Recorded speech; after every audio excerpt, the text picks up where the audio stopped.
Yo, Grand Rising, how you doing? This is your coach Renz, and welcome to the live today. Wednesday, our conversation, what's wrong with the Bible? We're going to start in about 5 minutes. Got to give people a chance to get on, get my microphone in a better spot.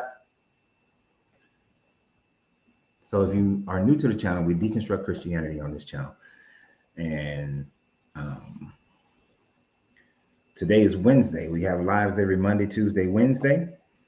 Wednesday show right now is what's wrong with the Bible as we go through different books of the Bible, and we've been going in order so far. We have done Genesis, Exodus, Leviticus, Numbers, Deuteronomy, and now we are on Joshua. And we're at Joshua 9 and 10 tonight. Joshua 9 and 10. Talk about the war criminal, Joshua. And the fact that this story, as we've seen with any story in Joshua, is not only an impossibility, but it also an improbability. And those will be our discussions tonight. We do actually read through each part of it, each line for line. But this one is going to be a little repetitive, a little boring, but and for some of the reading, but it has some great points that we can point out that helps us in our deconstruction process. And actually, the book of Joshua just falls flat on its face, just like the other books of the Pentateuch, when compared to archaeological and historical facts. So we're going to discuss those things. Welcome, Tim.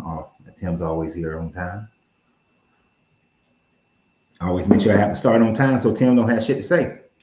So I got me some Peruvian coffee today. Got the Corojo 10-year, 15th anniversary from Gurkha.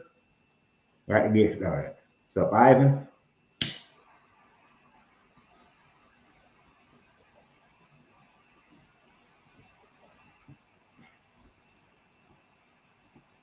Had a busy day today. Today was a busy day, but it's all right. Hopefully you guys are subscribing to the page, becoming members, subscription holders, sharing the page, and all that. And let me go ahead and pre-thank everybody who supports the channel. Thank you very much.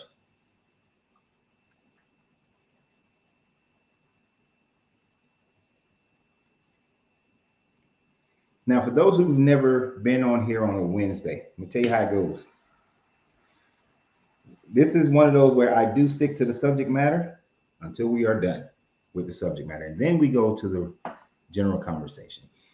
I try to answer questions. If you're not talking about the subject matter, I don't necessarily respond to you. How you doing, Angelo, Sean, Todd? Welcome to the page. Let's see, we still got a couple of minutes before we get started. And see, we already got a little distraction. I'll take a shot at this one. The Bible has words of life, and you have the words of death. I can see where you would be troubled by it. False prophets rarely like the truth. Yeah, I guess then everybody who believes in this Bible are false prophets, because there's some truth that I'm going to speak that I'm pretty sure you are unwilling to accept. But you can take 5 minutes of archaeological study and realize what I'm going to share with you concerning archaeological study, any study in astronomy or physics, which demonstrate that this part of Joshua's story is nothing more than false. It's completely false. Oh, look at Texas God is getting here all early and stuff on time. Look at you. Go ahead, girl. What's up, Edward?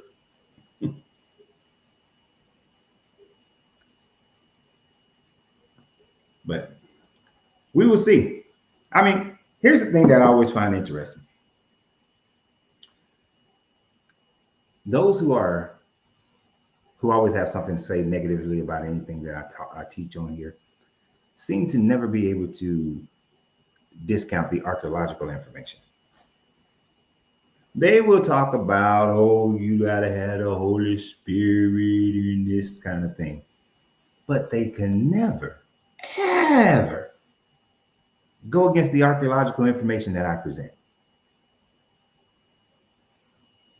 And these two chapters presents a massive archaeological information and physics that you have to have nothing but belief to accept these two chapters of your boy Joshua. So without further ado, let's go ahead and get started with this one.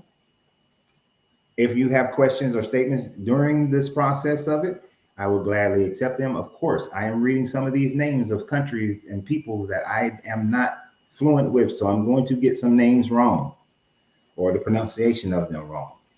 But, and I actually started to just summarize these two chapters, but I said, what the hell, might as well read them. Get the practice on my reading, my voiceover work. See, now Todd, you must be new. First, we're gonna do the lesson, then we get to the other parts. Okay. So let's do this the right way. All right. So chapter 9 of the book of Joshua. When all the kings who were beyond the Jordan, well, so let me give you go back a little bit and go back a little bit. So of course we read 7 and 8 last week. 7 and 8 was the discussion as far as how Joshua went to sent people to go destroy the city of Ai. They failed because one dude was holding on to some guy's gold and silver. Then they found out, they killed him in a valley. They killed him, his sons, his daughters, his servants, his animals, and everybody else. Killed them all in the valley, built some stones, say that's going to be there forever. Killed this old man's family. After they killed this man's family, they was able to go attack Ai. They destroyed Ai by pulling a little hijinks, which was good military activities actually that they did, good military plan. And upon destroying Ai, they killed all the people. And of course, we went over the fact that the city of Ai was an abandoned city and was in ruins before Joshua ever got there in 1500 CE, BCE to city Ai, 1600 BCE. The city Ai had been abandoned and was never had any citizenry in it until more around 600, 500, 600 BCE. So it's an impossibility that he would have went and destroyed the city of Ai. Archaeology doesn't lie. There was no one there for him to destroy. And so that was a brief recap of last week. Now,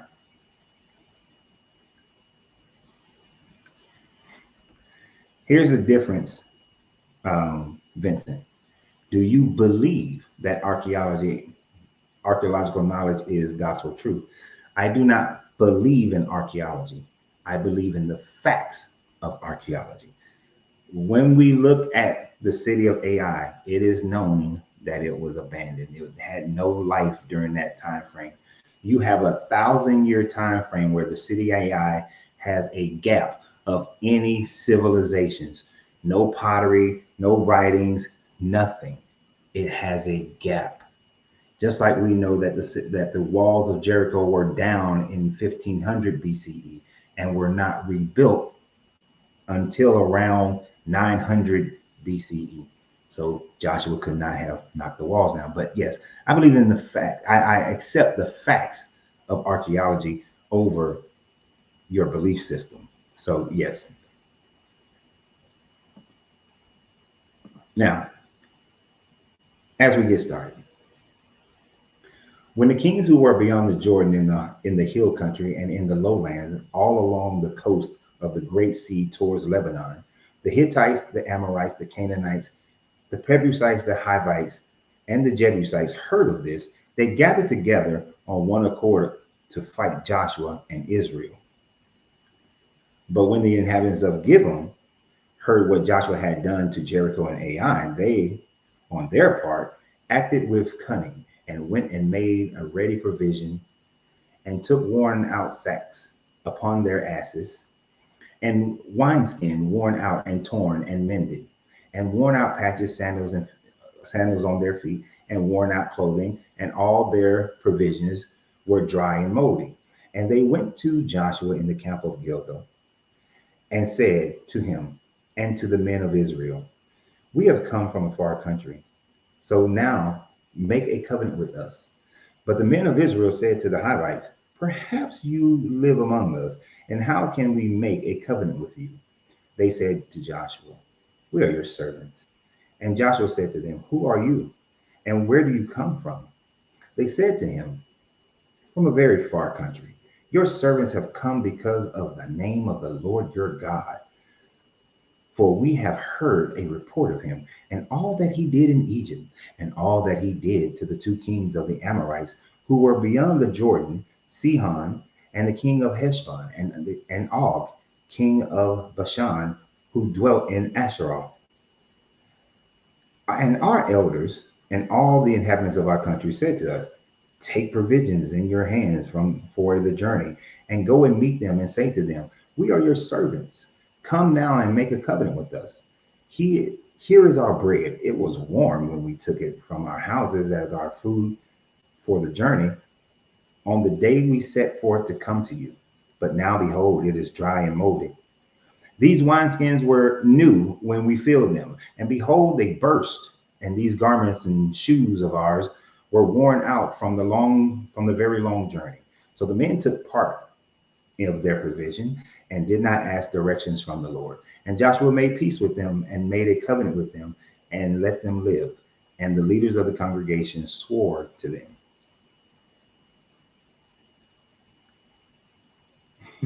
So basically in this story, you have the people of the five kings are gathering together because they want to fight against Joshua and the Israelites. And you're going to see more of this information in chapter 10, actually, of the actual fight. But the citizens of Gibeon, they decided that instead they want to come up under the protection of the Israelites. And they came and they scammed them. They made it seem like they were people from a faraway country and not the other Canaanites. So understand, all of these tribes, the Hittites, the Amorites, the Canaanites, the Perizzites, the Hivites, the Jebusites, all of these are considered under the umbrella of Canaanite people. They're all Semitic people, Canaanites. All right. Now, one thing I want you to keep in mind. Nope, I want to hold that. I don't want to tell you that part yet. That's like the big reveal. Well, one of the big reveals of this whole scenario.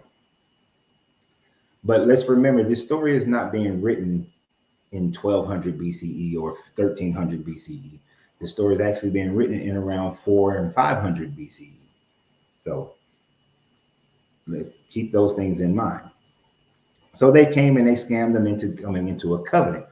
And they came into this covenant without the permission of their God. They didn't ask their God. And most of the time when you're in churches, this part is used in order to teach people that before you make big decisions in your life, you should consult God first. But the Israelites didn't do it. And they wind up bringing some Canaanites up under their tutelage, right? Well, their protection.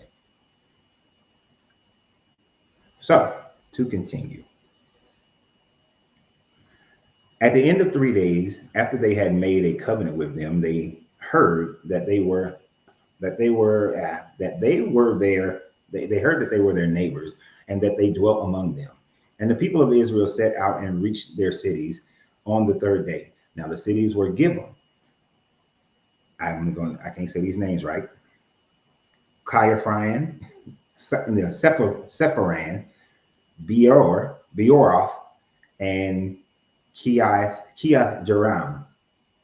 But the Lord of Israel did not kill them, because the leaders of the congregation had sworn to them by the Lord, the God of Israel. Then all the congregation murmured against the leaders of Israel. But all the leaders said to all the congregation, we have sworn to them by the Lord, the God of Israel, and now we may not touch them. This we will do to them, and let them live, lest wrath be upon us, because the oath which we swore to them. And the leaders said to them, let them live. So they become hewers. So they became hewers of wood and drawers of water for all the congregation, as the leaders had said to them. Joshua summoned them, and he said to them, why did you deceive us, saying, we are very far from you, when you dwell among us? Now therefore you are cursed, And some of you, and isn't it interesting? He's saying that you are cursed. So he finds out that they lied. They were from, a Canaanite group that was close to them, but they lied and said that they were from far away, so they wouldn't think that they were Canaanites. And then the first thing he does is he curses them. Now the leaders made them into servitude, where their only jobs was to hew out wood and to draw water for the Israelites. So they became second-class citizens, or in some instances, some scholars say they became enslaved to the Israelites. So when they realized that these people were actually Canaanites, they enslaved them or made them second-class citizens to do the lowest and low menial jobs. And this is part of Joshua cursing them, which is interesting in the Bible, how you're not supposed to practice any kind of magic or curse people, but yet Joshua is here cursing people. So now, therefore, you are cursed, and some of you shall always be slaves, hewers of wood and drawers of water for the house of my God.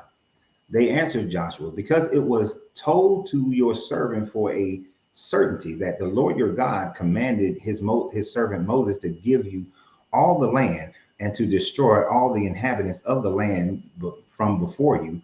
So we fear greatly for our lives because of you and the things you and did this thing. And now behold, we are in your hands. Do as it seems good and right in your sight to do to us. So he did to them and delivered them out of the hand of the people of Israel. And they did not kill him, but Joshua killed them. But Joshua made them that day hewers of wood, drawers of water for the congregation and for the altar of the Lord, to continue to this day in the place which he should choose. Now, some of the interesting things about this is that it goes against some of the things that was written in Deuteronomy and Leviticus, where this God was reminding the Israelites constantly, you were slaves in Egypt, so do not treat other people that same way. Yet in Leviticus and Deuteronomy, it tells them who they can buy their slaves from. So it demonstrates a contradiction in the ideals of this God that, hey, I'm going to remind you not to enslave other people because you used to be slaves in Egypt. But when it's convenient for me to say that you can enslave people, then you can enslave them. If they're foreigners, not of your tribe, enslave away. If they're your own people, only for about 6-7 years, unless you give them a wife and they decide they want to be your slave because they're happy being your slave, then you can keep them for life. But according to this, these were just some scared ass people. And in their fear, they lied. What in the hell are y'all over here talking about? Y'all pay attention now. So you basically have this setup where they make the decision, these people lie. Now, because they made an oath, they can't kill these people, yet they were told by this God originally that they are to kill all the Amorites, all the Canaanite people, all the different variations of the Canaanite people. But of course, now they've made a commitment to these people who are Canaanite, they can't kill them. So they made them second-class citizens and slaves in their society, so that these people can actually live. Now, it wasn't that they were going to convert them over into believing into their God or anything like that. It is now you are just slaves to us and you will serve us as slaves and a lower class population that is among us. So this is the goodness of this God and this religion, because he has his chosen people. And his thing was he wanted complete annihilation of any other group. He wanted everybody to die.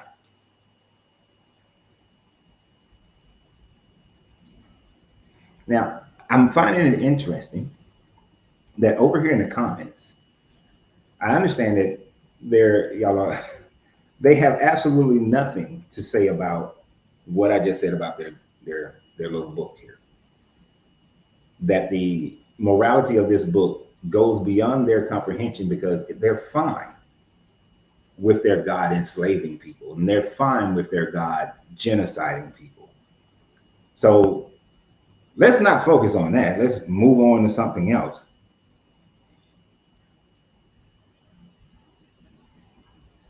let me argue about some non-historical things or make dumb comments. So we're just going to move on to chapter 10.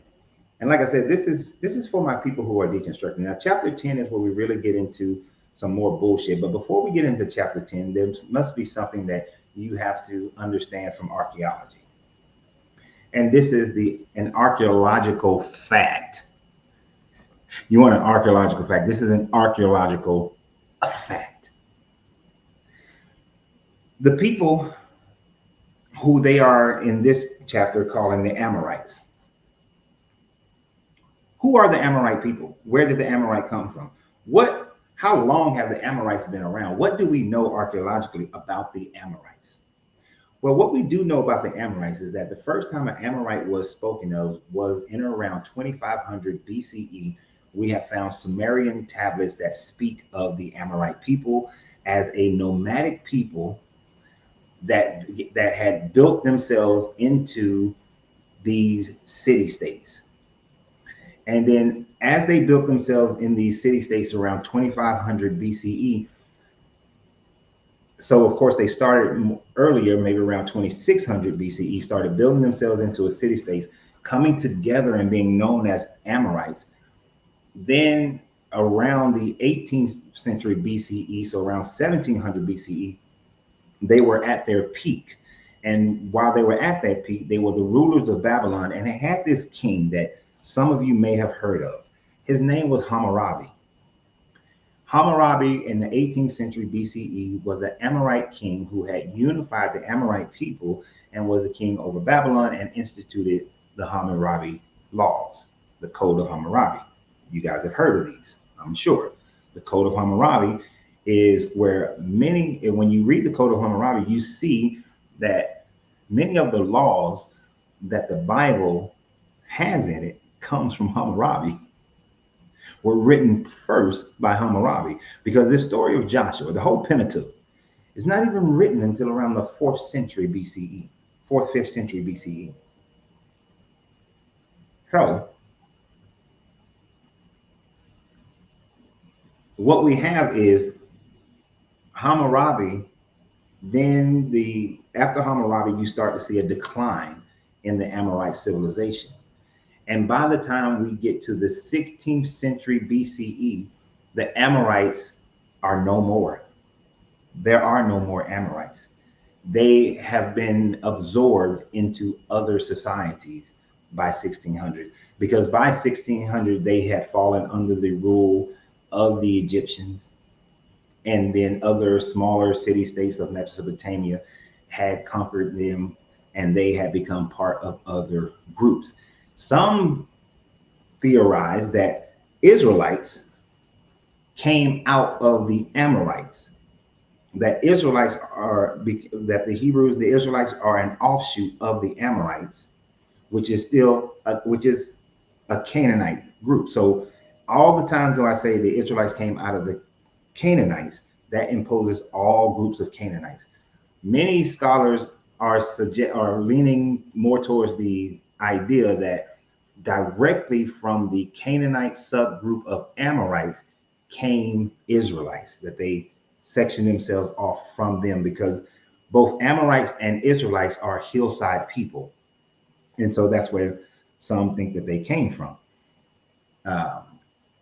There are some leanings towards this, especially since the Israelites in their books adopted many of the codes of Hammurabi, because they adopted their hatred or their ill will towards the Egyptians, that they come from the similar lands. And the fact that after 1600 BCE, there is no such thing as an Amorite anymore. And then it's not until around 12 BCE that we have our first mentioning of an Israelite. So that gives it about 300 to 400 years for them to develop into this subgroup of Israelites from the subgroup of Amorites from the primary group of Canaanites. So the fact that Joshua is saying that these Amorite kings got together in order to fight him, which is about to happen in chapter 10, is an implausibility because the Amorites, by the time Joshua, if you look at the Joshua timeline, Joshua would have been around 1290, 1280 at the earliest, 1310, 1320 at the earliest. The story of Joshua doesn't match up historically with what we know archaeologically, what we know about who was the conquering of any lands, because there were no Amorites in the 1300s or the 1200s. The Egyptians controlled that entire region of the Levant in the 1300s and the 1200s. The Egyptians didn't lose control of that until around 1190, 1180 BCE is about the time frame when they lost that area. So there would not have been the conquering of Joshua during that time frame, and there would not have been any Amorites to conquer. So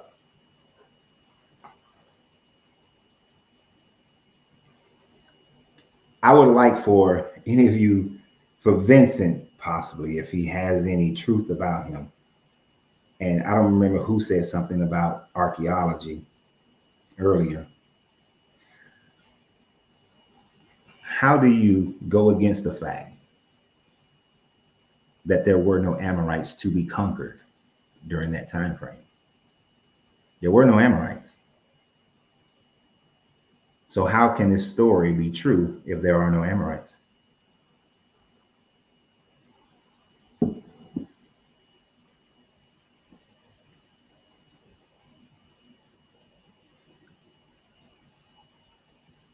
Yeah, I see silence.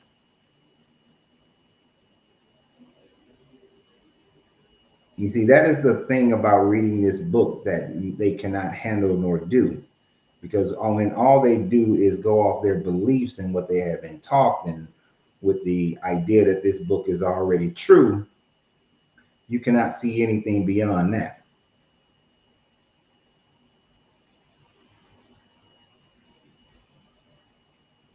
So I see that, as usual, the mindset of the Bible believers is that when I'm faced with truth, I will ignore it or I will go on to other conversations. So in that, let me go ahead and go into this next one, which is chapter 10. Chapter 10, we got some bullshit, a lot of bullshit.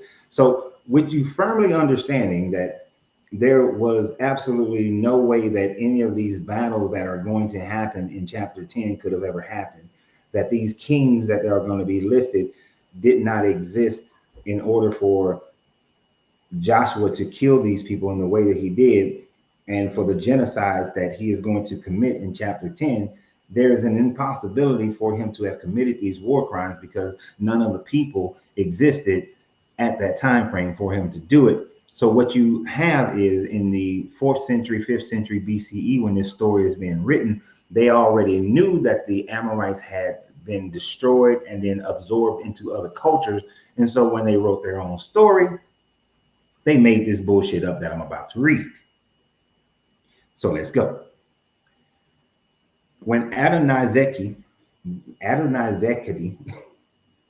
king of Jerusalem, heard how Joshua had taken Ai and had utterly destroyed it, doing to Ai and his king as he had done to Jericho and his king, and how the inhabitants of Gibeon had made peace with Israel and were among them, he feared greatly, because Gibeon was a great city, like one of the royal cities. See how they're that creative license right there? It was a royal city. And this city just bowed down to him. And oh my gosh, this is some serious poetic licensing that is going on here. Where was I? Royal cities. And because it was greater than Ai, and all its men were mighty. And we know that Ai did not exist at the time frame of its so-called destruction by Joshua. So Adonizekedi, king of Jerusalem, sent to Horam, king of Hebron, to Piram, king of Jarmuth, to Japhiah, king of Lachish, I don't know what I'm saying right, Lachish, and to Debir, king of Eglon, saying, "Come up to me and help me, and let us smite Gibeon, for it has made peace with Joshua and with the people of Israel." Then the five kings of the Amorites, and the king of Jerusalem, and the king of Hebron, and the king of Jarmuth, and the king of Lachish, and the king of Eglon, gathered their forces and went up with their armies and encamped against Gibeon and made war against them.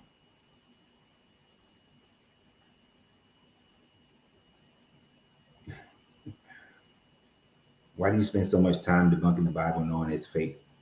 What's your thoughts on the tooth fairy? The tooth fairy is also fake, but but how many people are still walking around trying to live their life based on the tooth fairy, remaining poor, remaining shackled mentally, remaining shackled physically because of their belief in this Bible? That's why I do it. Because people are being ostracized from their families because they don't want to believe in this Bible anymore, and their families are treating them like trash, kicking them to the curb. That's why. So to continue, the men of Gibeon sent Joshua at the camp of Gilgal, saying, "Do not relax your hand from your servants. Come up to us quickly and save us and help us. For all the kings of the Amorites," and you remember what I said about the Amorites, they're non-existent at this time. "All the kings of the Amorites that dwell in the hill country are gathered up against us." So Joshua went up from Gilgal, he and all his people of war with him, and all the mighty men of valor. And the Lord said to Joshua, "Do not fear them, for I have given them into your hands. There shall no man of them stand before you." So Joshua came up then suddenly, having marched up all night to Gilgal, and the Lord threw them into a panic before Israel, who slew them with a great slaughter at Gibeon, and chased them by the way of the absent of Betharon, and smote them as far as Azekah and Medekah. And, and as they fled before Israel, while they were going down the ascents of Bethahor, the Lord threw down great stones from heaven upon them as far as Azekah, and they died. There were more who died because of hailstone than men of Israel killed with the sword. So basically, they went up there and they were genociding these people, and this guy said, "Oh, no, don't try to run, man. Don't you try to run." And I'm gonna throw some hailstone. And he killed them with hailstone. You can tell this is the author borrowing from the ideas of what happened in Egypt and the storytelling in Egypt of them. If you weren't under some type of coverage, then the hailstone was killing the Egyptians, and it was killing their oxen and killing all their animals. So this is let's add that part in here. But that's not the part that is an impossibility in this story. That's not the part. Here it goes. Then spoke Joshua to the Lord in the day when the Lord gave the Amorites over to the men of Israel, and he said in the sight of Israel, "Sun, stand thou still at Gibeon, and thou moon in the valley of Ajalon." And the sun stood still, and the moon stayed until the nation took vengeance on their enemies. You know, that sounds like somebody coming home after a war or after going fishing, and they telling the big fish story. "Oh yeah, I cast my line, and it went out, like 4 football fields. I mean, it was the best cast I ever did. 400 yards it went out, and it caught a whale, and I was pulling on the whale, and then my arm broke, but I grabbed it with the other arm and laced it in my shoulder, and I was pulling, and it was taking me all day. The whale was pulling the boat, but I pulled it back and it stopped the boat, and then Sean got out and with a rope in the front of the boat. He started swimming, and Sean was swimming, right? And as Sean was swimming, the whale started coming back because Sean was swimming stronger than the whale, and because God was on Sean's side.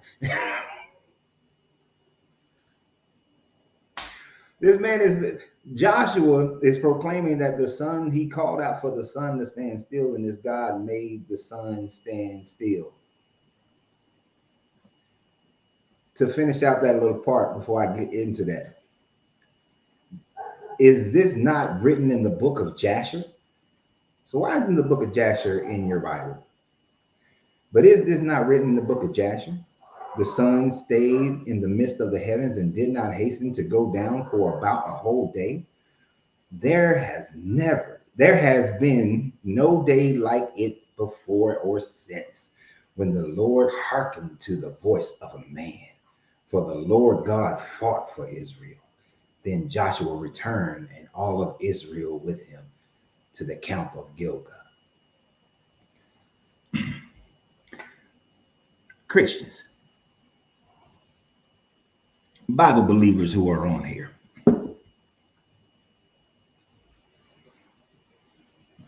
why isn't the book of Jasher in your Bible? It's quoted here. The people who was writing this at the time frame around 4th, 5th century BCE are saying that it's written in the book of Jasher. Y'all should know this. Y'all should accept this. Y'all should believe this because it's in that book. Yet this book did not make the Jewish canon, nor did it make the Christian canon.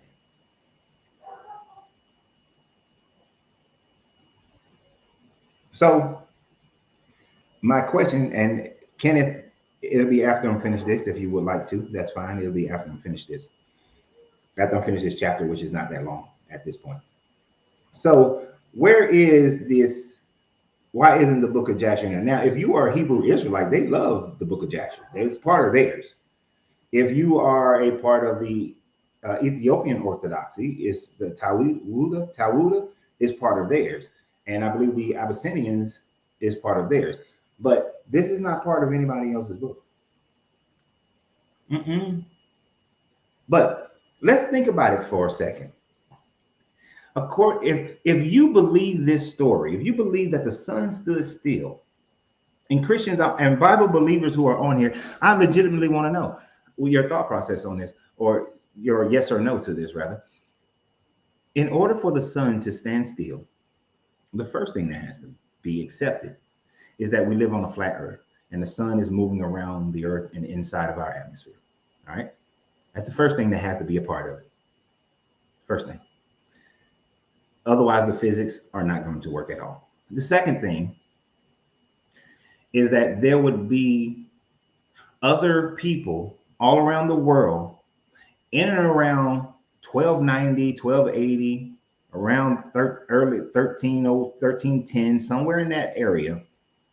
You would have to have a bunch of people all over the world who are saying that there was this one day that the sun stood still for an extra 12 hours.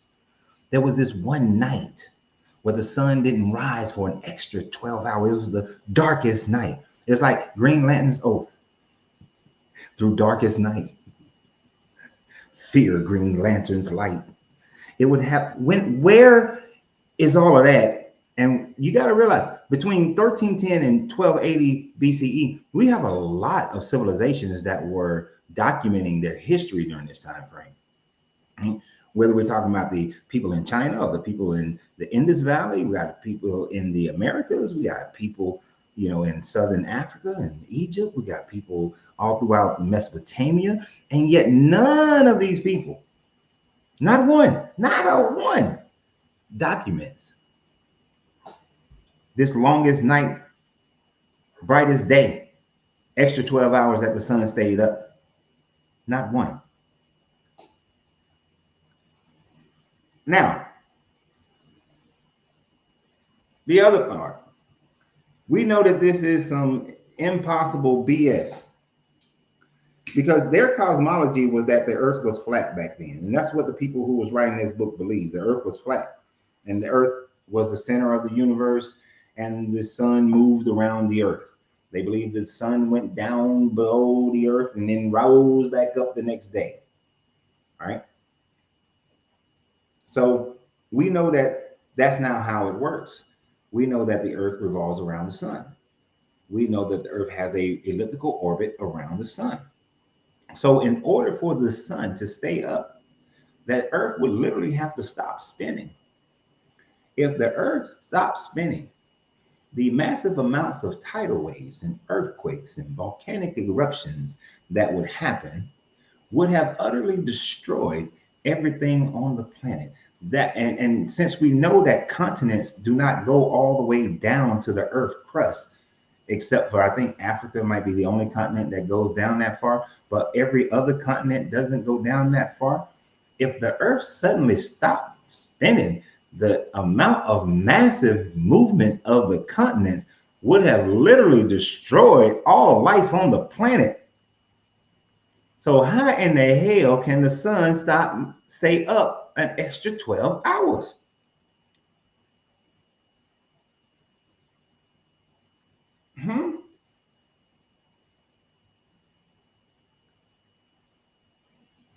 I need to know these things.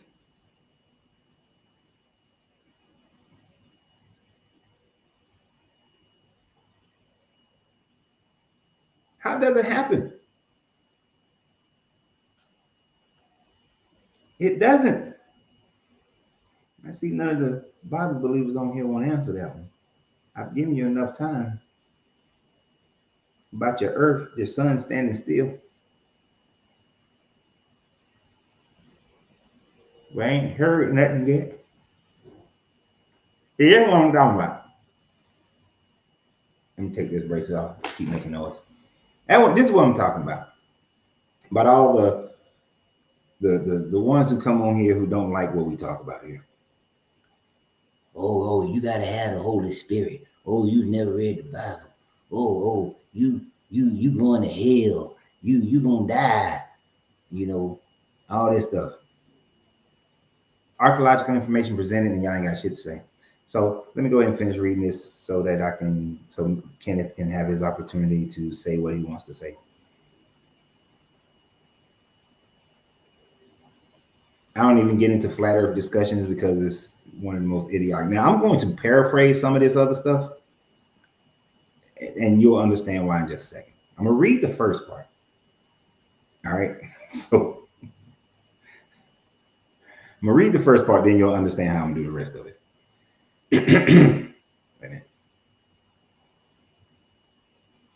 These five, so after they done whooped their butt in hailstorm and the sun done stayed up, right? These five kings fled and hid themselves in the cave of Medica. And it was told Joshua, the five kings have been found hidden in a cave at Medica. And Joshua said, roll a great stone against the mouth of the cave and set men by it to guard them. But do not stay there yourselves. Pursue your enemies, fall upon their rear.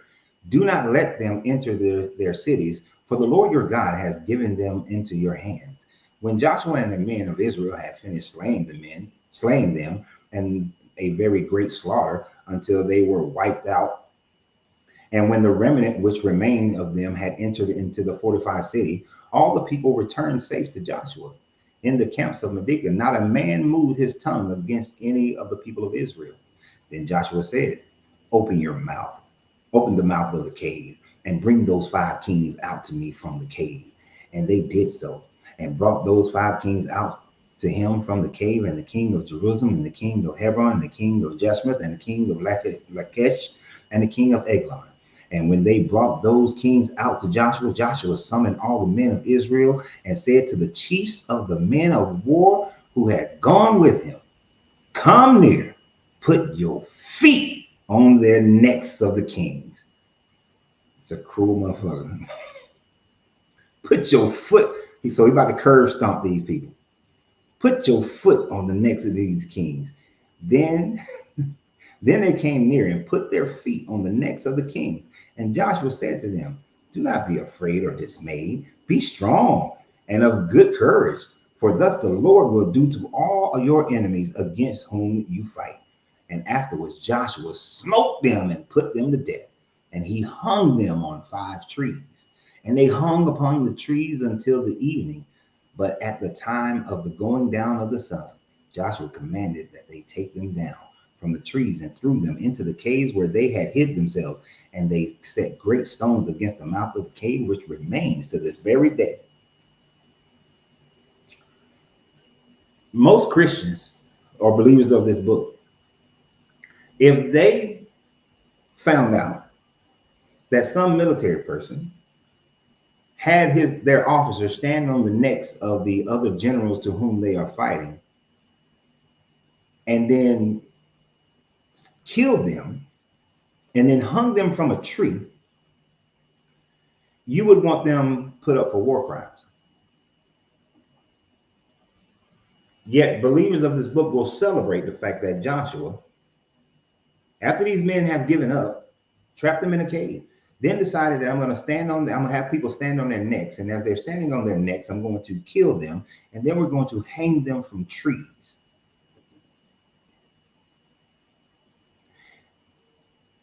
And they are very accepting of this. Very accepting of this.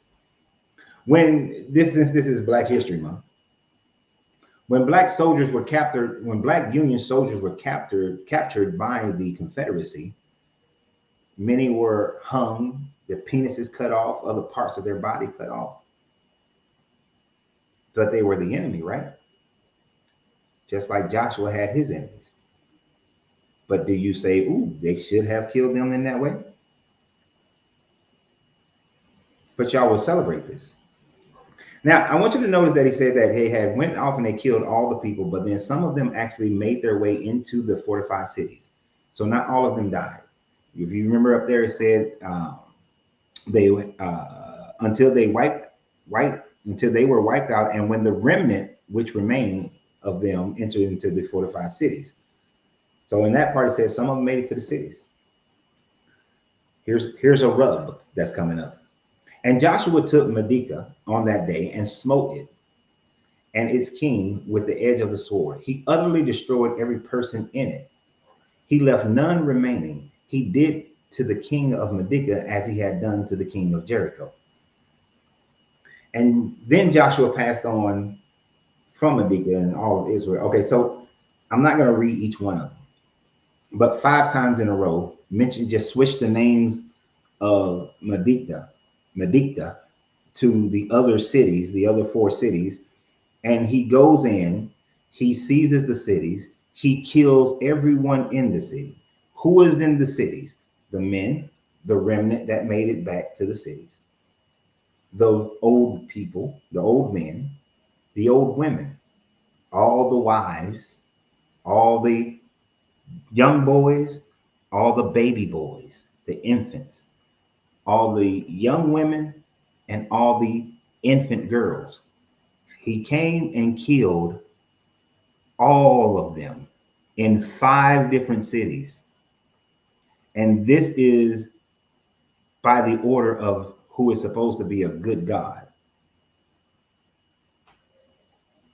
Now, since the next one, it goes through each one of them, then it finishes up by saying that, so Joshua defeated the whole land, the hill country, and the Negev, and the lowlands, and the slopes, and all their kings, and he left none remaining, but utterly destroyed all that breathed, as the Lord Israel had commanded, which also means he killed all the animals as well. And Joshua defeated them at Kadesh Barnea to Gaza, and all the country of Goshen, and as far as Gibeon. And Joshua took all these kings in their lands at one time, because the Lord God of Israel fought for Israel. And then Joshua returned, and all of Israel with him, to camp in Gilgal. Sounds a little bit like what BB trying to do, right? But we're not going to go there. So as we see in this story, archaeologically, it is an impossibility for this story to have ever happened because the Amorite people were not in existence. They had been absorbed into the Egyptian culture and other fringe, more Near Eastern cultures of the day.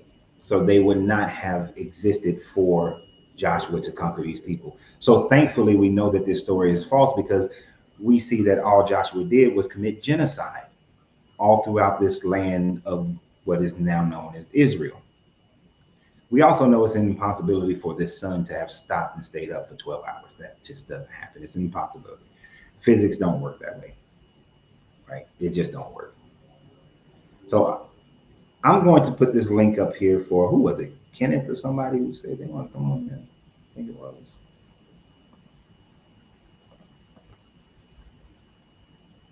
But this is why we deconstruct from this book because it is filled with the most horrific genocides of people. And it amazes me how Bible believers just skip right on over the fact that they genociding people. And then those same people will sit in their churches and complain about what happened to the, black people will sit in churches and complain about what happened to the slaves in America or any other place in Africa, in the colonies. Then Irish people will complain about they believe this, but they don't complain about how the Irish were treated by the Anglicans. People are sitting in Africa. Okay, you're complaining about how you were treated during colonization, but yet you're sitting in your churches and you'll accept this story. So it makes no sense to me how people do that. All right. Volume is always down. All right, here we go. Ken? Hey, good evening, brother. How you doing? Doing well. How you doing? No picture? Good. No camera? Oh, I do got a camera, man. I'm on my iPad, so I wasn't set up for a camera and nothing like that. But I'm just in my room with an iPad, so hopefully that works for you.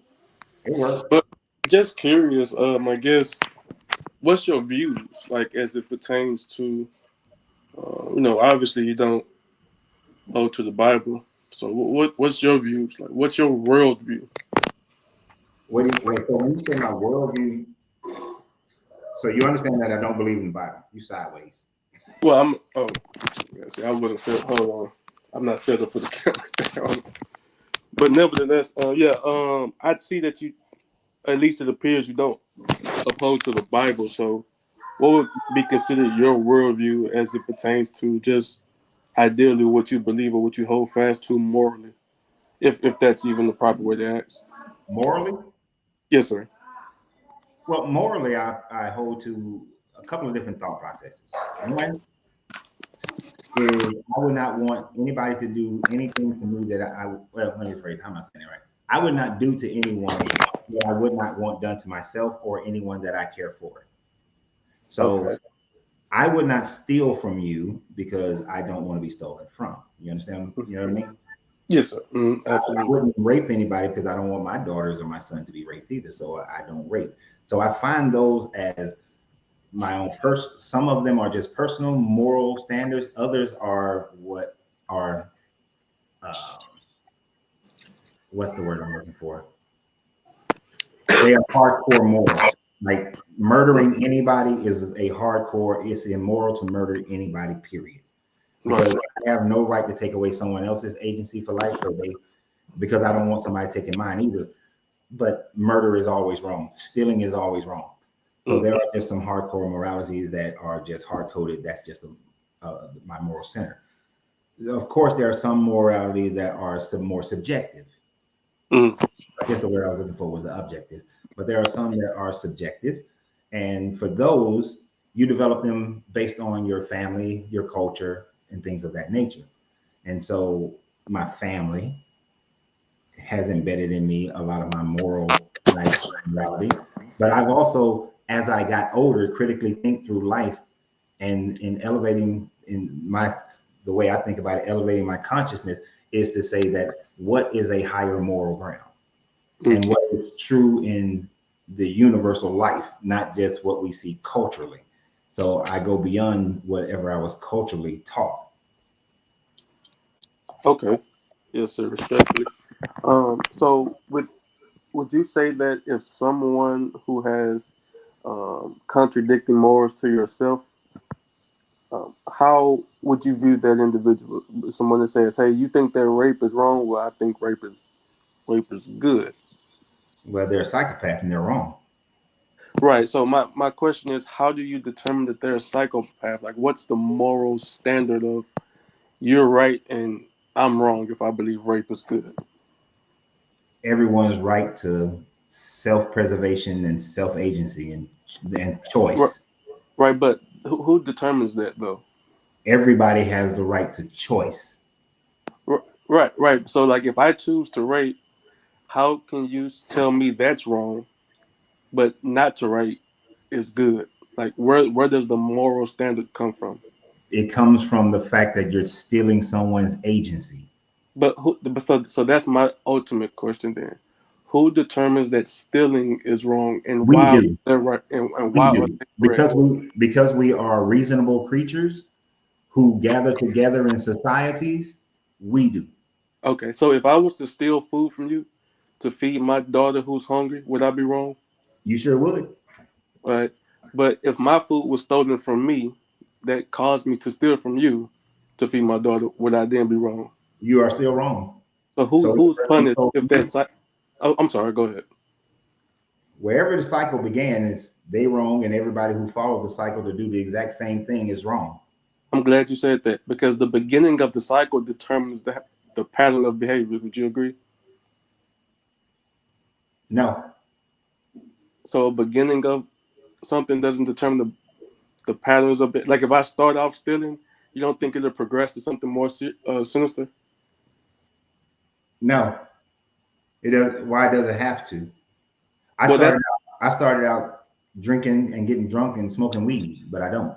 right, That right. it didn't progress. You remember how they? I don't know how old you are, but they used to say that weed is the gateway drug to all the other drugs. If you Yeah, start doing weed, I you're gonna remember do hearing. the other drugs. Yes, sir. All right. I smoked weed when I was 14, but I never. But when the people who I called friend at that time frame, said Hmm. that I got some crack and tomorrow we're gonna do some crack. You know what happened the next day? I stopped being their friends. I Hmm. didn't hang out with them no more.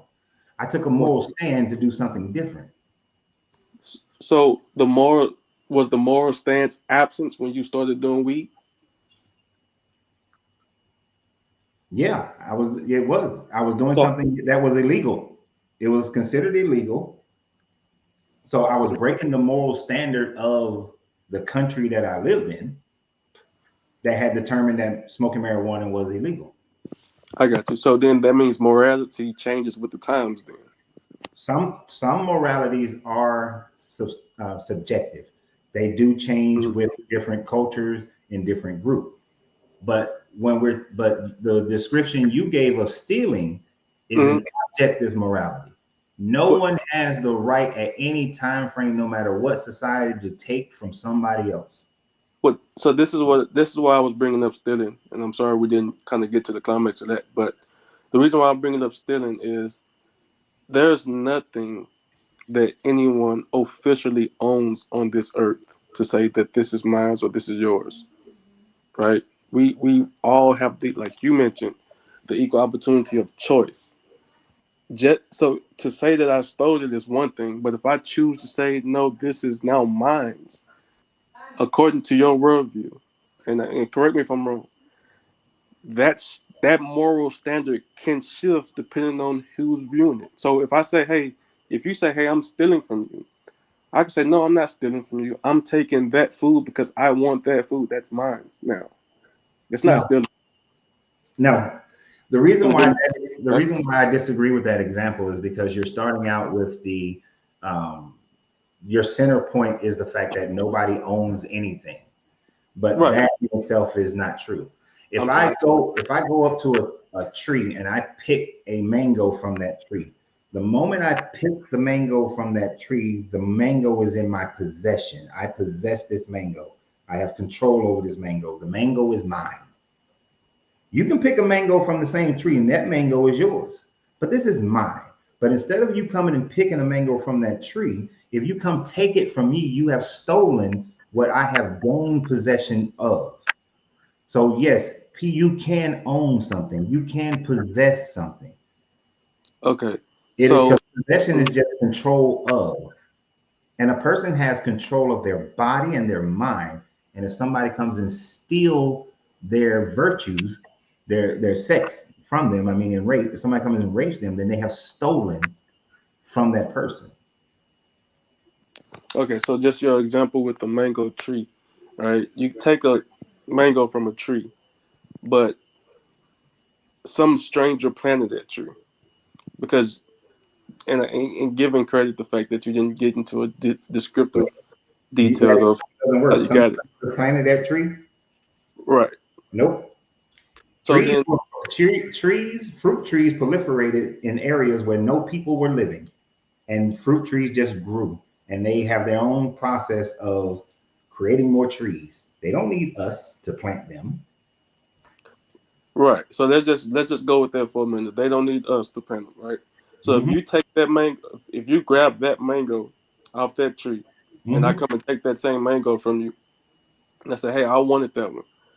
What will make you possessing that mango a mango versus me wanting to possess that same exact mango? Because we can't determine who saw it first, right? So it's because you got it first.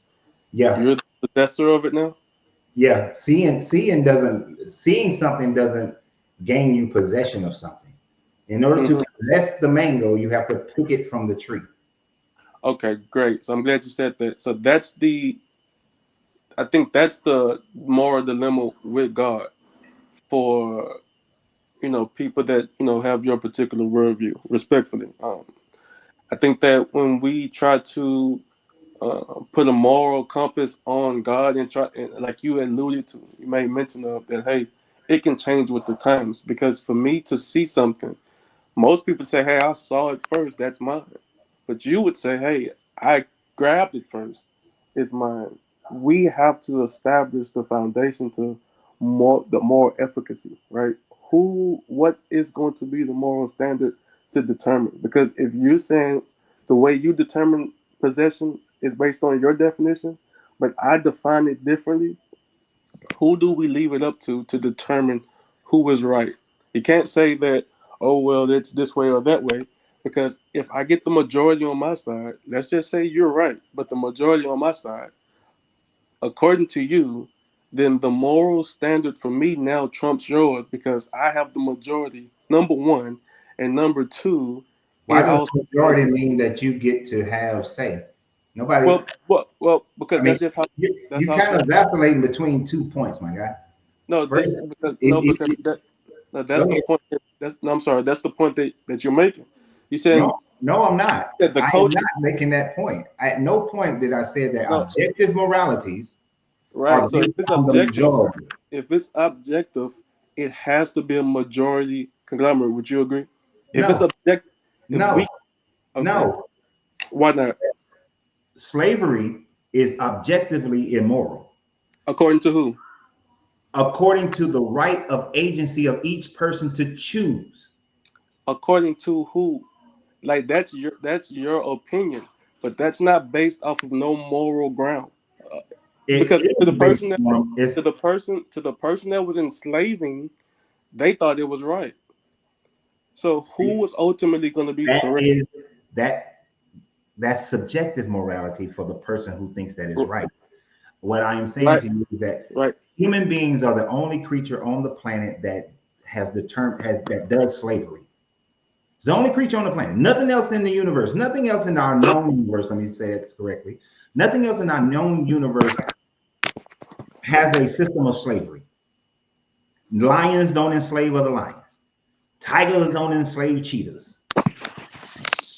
Gorillas don't enslave baboons. No other creature on the planet goes and enslaves anybody else. So, in just the laws of nature, slavery is obscene. It's an objective morality. No one has the right to take anyone's agency, period. I don't need a God, a book. I don't need the majority of people to agree. That is just a simple thing of nature that nothing enslaves, nothing else. But humans make it selective. So when you make those points, you indirectly agree with God. No, I don't. Your God believes in slavery. What are you talking about? No, so I know what we understand slavery to be according to the 1800s Oh my versus God. what slavery is and was in God's theocratical time frame is completely different. Matter of fact, if anything, God had the most just form of slavery, especially given in those times. So, for example, today, if you have a job today, right, and you're late to that job, is there consequences for being late to that job? Of course there are. Absolutely. So the consequences today aren't as gruesome as the consequences were back then. Example: if you steal today, would you get your hand chopped off today in America? Not in America. Not in America, right? But Not does in it America. happen? But does it happen in other countries? It does. Not as often as it did before. But does it happen? Yes, it does. But that was the norm of punishment for your bad decisions, based on not only majority, but also moral understanding from right and wrong. So if we have to equate the times and the time frame that they use slavery or indentured servitude, etc., the punishment for disobeying your, let's just say, ruler or employer is no different today than it would be then, except for today is way softer because Okay. now we got all these things. I'm gonna be honest Let me with you. No, let me be go honest ahead. with Go you for ahead. a second here. Yes, sir. Go You, ahead. you just you just did a whole bunch of word salad right there. Okay. Because you went from slavery to jobs to hands cutting off and all this other kind of thing. And it's I'm gonna talk long and say a whole bunch of things so that you don't really understand what I'm trying No, to do they all go hand in hand. without making a point. No, You that, said I said that your God does slavery. You said and you try to compare it not to the transatlantic slave trade. What kind of slavery does your God have? no. That's So yeah, to validate the point is, I wasn't comparing it to the transatlantic slave trade. I said what we understand slavery to be in you the said in the 1700s and 1800s. 1800s, which would be Right, indicative of the right. transatlantic slave trade. You can indicate that, but what I No, it's said, not indicating that. It is that the 1800 slavery in America and Europe was the that wasn't the transatlantic only slave slavery happening in the 1800s. And you, being a scholar, you should know that, right? trade. That's Say not that the one more only. time. The transatlantic slave trade in the 1700s and 1800s was not the only slavery going on in the No, world it at that. wasn't. You had the trans-Saharan slave Right. trade. Okay, so So let me be that's so. specific. The Christian slavery that was So going that's on in the your exact. 1800s. So that's your indication. I said What is slavery is. what is I the slavery that is approved by your God? What is the well, slavery that, for so your I God? he actually established the system as we understand today as a workforce, a just workforce. So A just workforce. wherever you see, even back then, which is the problem that we have What part today. of your Bible says that? Uh, Slavery in the Bible. let me explain to you, because me showing you the Bible, you already don't believe that, right? So if I put up Oh, scriptures, and look, no, actually, you, this part is believable in the Bible because your God. I'm not yeah, saying that I agree with the Bible. What mhm. I'm asking you is, you are defining slavery from your God as a equitable workforce. So Where do right, you get that? so when it says, so all over Leviticus, most importantly, but when it tells the slave owner or the slave master, as we understand the term as derogatory as it may be in today's terminology, when it tells them that they are to pay the wages of their slave, their daily wage, give them their daily bread as well, is that what was happening in the quote unquote transatlantic slave trade? They was paying wages and they was eating the food of the master's meals. And I'm not talking about sneaking. I'm talking about this is what was their due diligence to them as their workers of their masters. So let me No, hold on, wait 1 second. Can you answer that question? okay. So in all actuality, there were slave masters who did pay their slaves in the transatlantic slave No, trade. no, wait a There minute, were- because I just want you to be, I'm concise. answering your question. You asked, were No, they paying? Were they but paying some hold of on them? 1 second. We know the overwhelming majority slaves were not compensated. No, the We, overwhelming majority were not right. compensated. So if we want to stick to the objective piece of it, well, right over here, this 5% got a couple dollars. Let's be overwhelmingly relative to what happened during the time and be honest about it.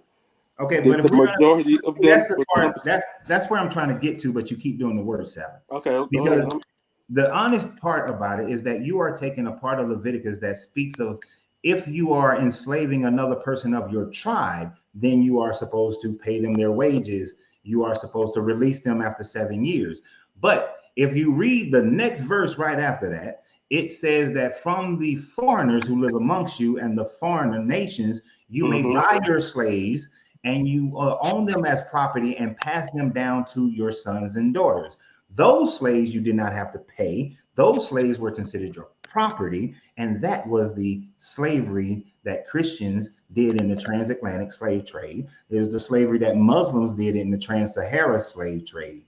That is the slavery that your Yeah. Bible, your So, God approves. yeah, you're referring to the same chapter in Leviticus 23 that I'm referring to. However, it's a misapplication of that text, right? We understand that we we understand that. How how is it? No, explain. You can't just I'm skirt by. about no, Explain no, no. how that is different. I'm about to explain Leviticus 23 for sure, and this is why I say having a biblical conversation is just you're gonna have your view and it's not gonna change anything.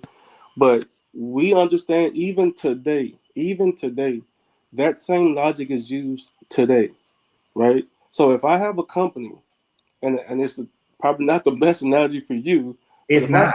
if I have, It's I not at know, all. I know, and it's gonna be that way because you don't believe, and I get it, and respectfully I get it, but I appreciate the conversation. But if I have a company and I pass the company down to my son, and my son passes the company down to his son, etc., guess what we just did? We just passed those employees down throughout our generations, right? But No, more funny, but no, more hold no, on, no, no, hold no. Hold on. No. hold on 1 second. More Listen, importantly, Ken. according to the No, Bible, though, Ken, you yes, cannot sir. say something like that and then just skirt by No, it. I'm Because I'm no, just because the difference between what the Bible says in Leviticus of you passing down people from one to another is not the same as passing down a company that has employees, because at any given time those employees can quit. But the slaves who are owned as property that cannot those quit. those slaves can leave. Yes, they can in the year of Jubilee. All of them can leave. That's only for the ones who are of your That is tribe. not true, sir. That is not. And see, this is what I mean when we talk about people that don't believe. Are They you a take the Hebrew pieces of the Israelite? Bible that applies. I'm sorry. Are you a Hebrew Israelite? No, sir. I'm a Christian. You sound like a Hebrew Israelite. No, sir. I just sound black. That's it. No. But Hey, but I'm, no, that's I'm a gonna give you some misapplication. points on that one right there. No, so that's just a misapplication, respectfully, right? Because we see several examples. Matter of fact, even in the New Testament, Philemon, who was an Israelite, who had his slave or his servant Onesiphorus, who Paul considered to be a brother, he he instructed Philemon on how he ought to be, especially a brother in the faith, and how he should treat his quote unquote servants, right, slaves or however. How is it that Paul is now telling this slave to go back to your master, but more importantly, telling his master, whatever you're doing, remember you are a brother in the Lord and you know that the Lord will deal with you, right? So we're not saying that he was being abusive, or we don't truly know. But Paul looked at both of them as brothers in the faith. And Onesiphorus had an opportunity to be free, right? But he said, no, that's not how it works. Go back to him. He's going to treat you just like you should be treated as a servant. And Paul referenced, guess what? Is the Levitical law on how to treat a slave, right? And So we can't misapply it, which is going to happen, right? Because unfortunately you don't believe. But no, see, that's a cop out excuse that I people wouldn't, use. I wouldn't say That that. because you don't believe it, you ain't gonna be able to see it this way. That's No, true. because you believe it, and I can say the same thing. Because you Right. believe You can. you have to make it fit. You have to make it work so that it doesn't disrupt your psyche of the fact that this God is saying that one person can own another person, and therefore that person has no agency of self determination. Well, You it's have not. to make it fit. It's just like the dude it's just like the gentleman last night that I was talking to had to make it fit that a woman that is for the betterment of society, that a man takes away a woman's agency. Because of course, in this book, a woman doesn't get to choose who she gets to marry. Her father does. Right. And in So, the Old Testament, that's very true. Yes.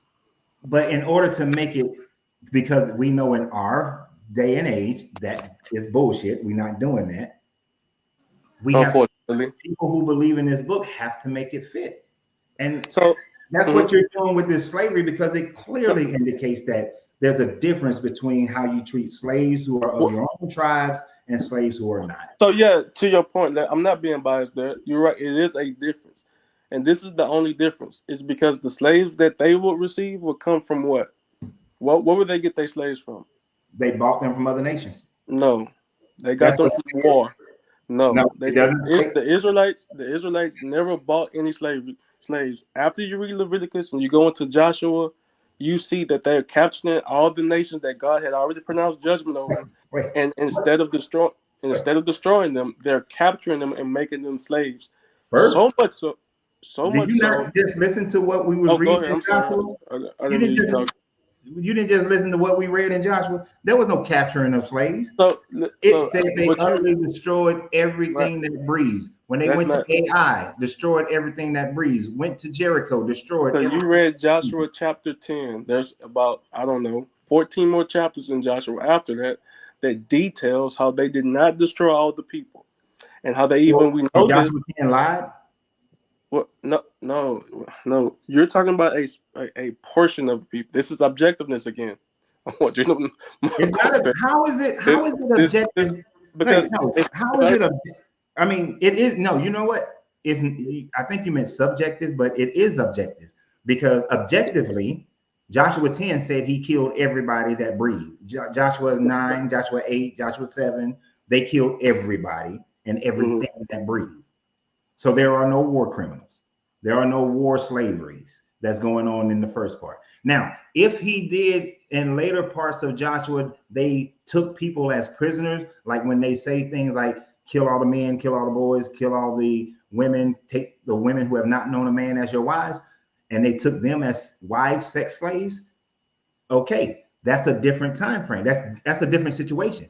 So these they took as slaves, but over here they didn't take any slaves. There were no POWs.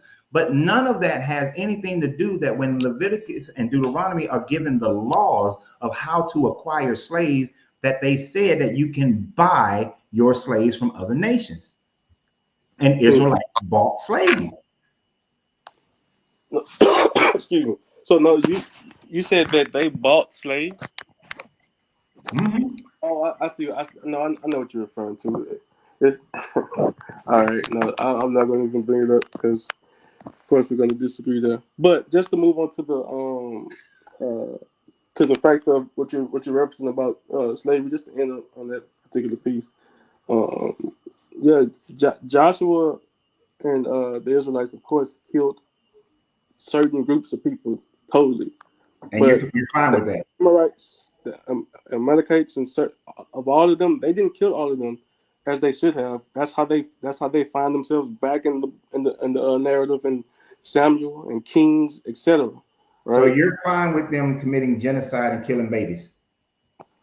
I'm not necessarily saying that it's fine to do, right? That's You not just fine. said as they It's should not have. fine. What I'm saying is that's not fine just because the thing to do. What I am saying is if God ordained a people to be wiped out because of their wickedness, absolutely it's fine. Let me tell you why. Because we want God to be just, right? When a little kid is raped, we want the person who raped them locked up forever, right? But when God demonstrates his judgment in the Bible, oh, I don't like God. He's genocide. He kills everybody. Well, you want God to be just or not, right? What So you person do you, for you as a man having a family, if there's a group of people that has, I don't know, let's say raped your wife and children, there's nothing that I can convince you to stop you from trying to execute that individual. And I'm sorry, let me not use you, but no, I'll it's use, fine. It's fine using me, the individual. But I'm okay, not going to go and kill his wife. I'm not right. going to go No, and but kill his son. I'm not going to go and kill his daughter. But I'm not going to kill their newborn. right. But this is the difference between you and God, right? Because I even have more morals. no, Yes. actually, if you have more morals than God, they wouldn't change with the times, right? Your morals wouldn't need to change if you had more morals than God. God morals stand Wait, still and has never changed. really? Yeah, So, it never so why changed. Show me didn't where Jesus? So God why changed his didn't morals. Jesus have that woman stoned who committed adultery? Is Aren't they that supposed to be a stoned? moral issue or is that God showing mercy to her? It's a moral issue. How is it a moral issue?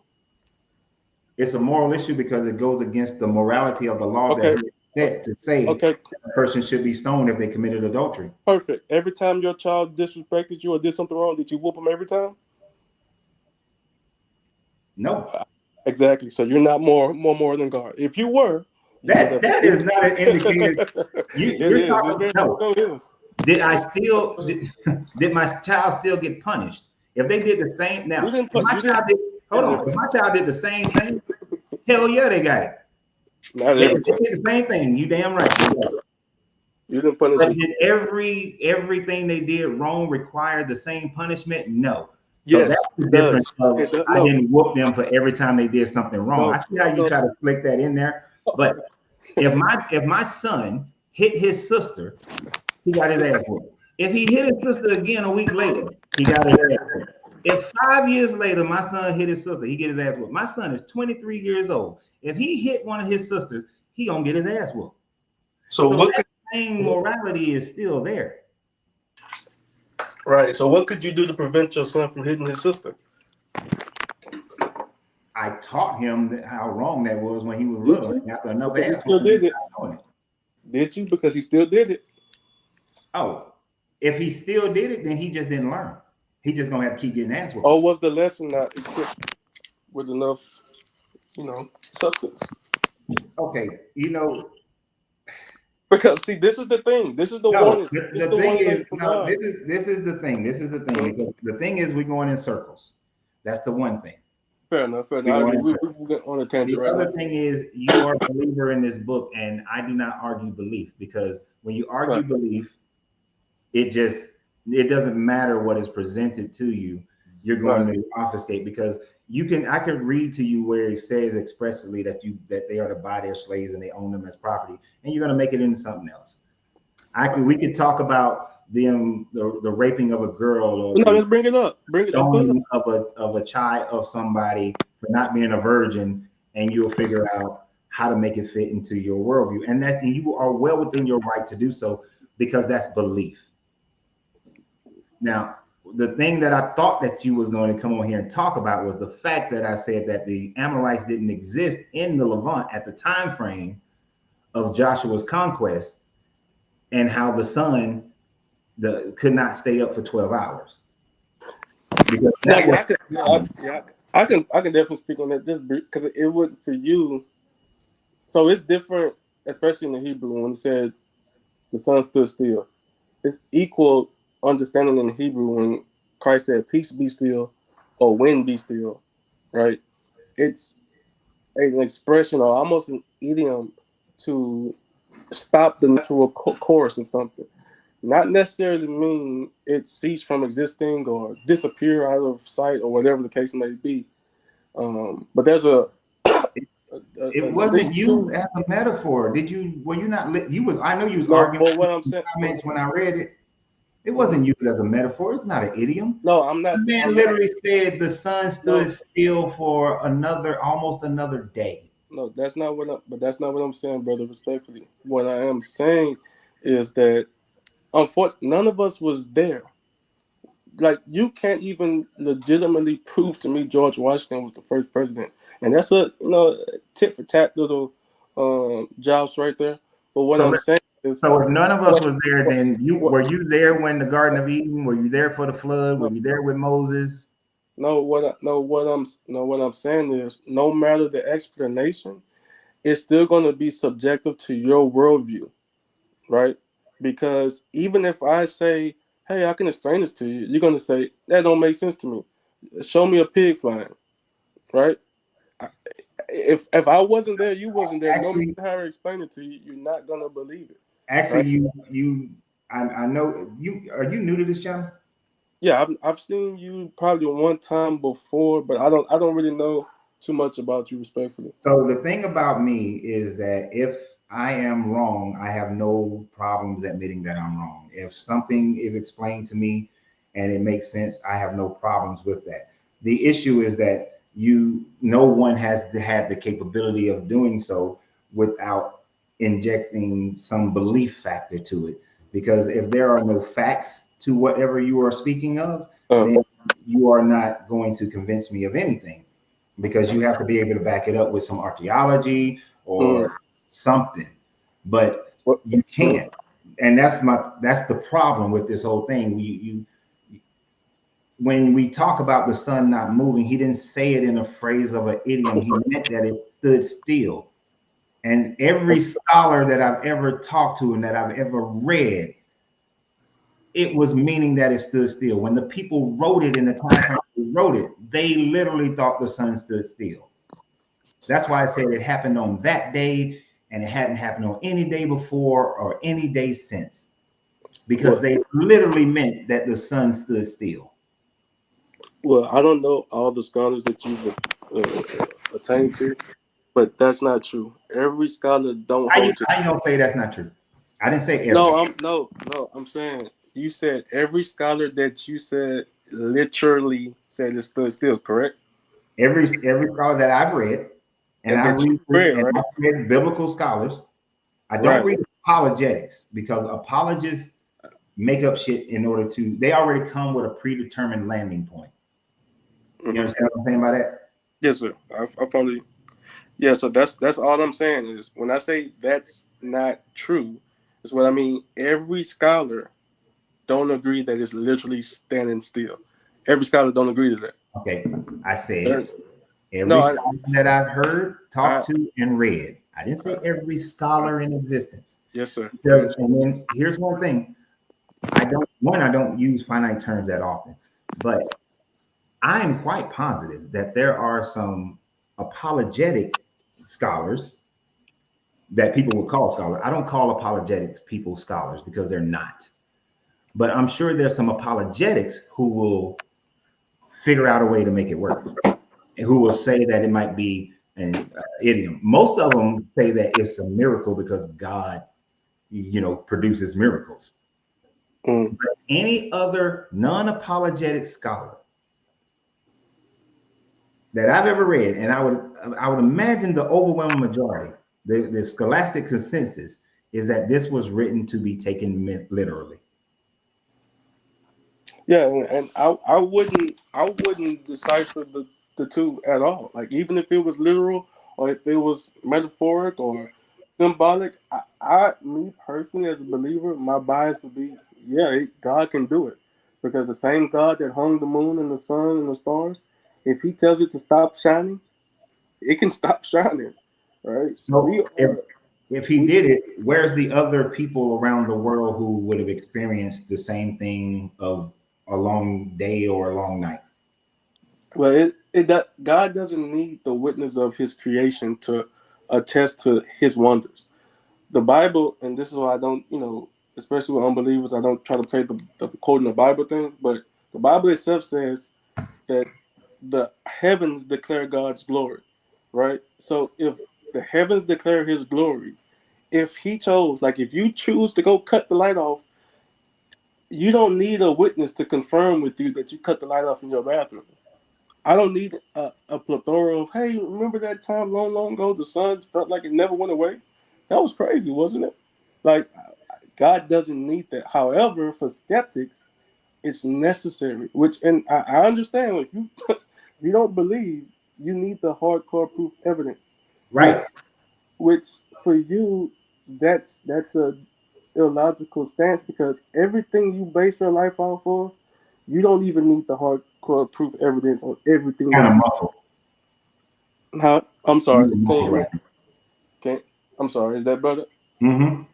Yeah. So I was just saying. I said the way that we hold God to a standard to prove every single thing, we are hypocrites to that own standard because you don't even require 100% proof for everything in your life. Do you agree? Yes and no, No. because yes and no. So you require. So just to be clear, and I'm not trying to interrupt you, but just so you understand what I'm saying, you require 100% proof on everything before you make a decision. I don't, not in finite, no, because there are certain things you're not going to have 100% proof of, but you will have circumstantial evidence of. But in order for me to live my life, yes, I must have at least some level of circumstantial evidence of something before I would make a decision to do something or follow something. And circumstantial evidence, and going back to the more thing a little bit, circumstantial evidence is the reason why so many innocent people are convicted. Would you agree? Oh, most assuredly, that happens in our court system. And that's the difference But between God. but If what it's we're evidence, talking, oh, go but ahead. when we're talking about something like the flood, Mm-hmm. there is no judge, jury. There's nobody's going to jail. None of those kind of things. So it's not Right. it's apples and oranges. Yes, sir, I agree. There is zero evidence of a worldwide flood. There's zero evidence of Exodus ever happening. You see what I'm Mm-hmm. saying? So in order for me to believe that Exodus happened, do I need 100% proof that it happened? I'm never going to get that because there are certain aspects of the Exodus story that you wouldn't be able to prove, i.e., God Himself, right?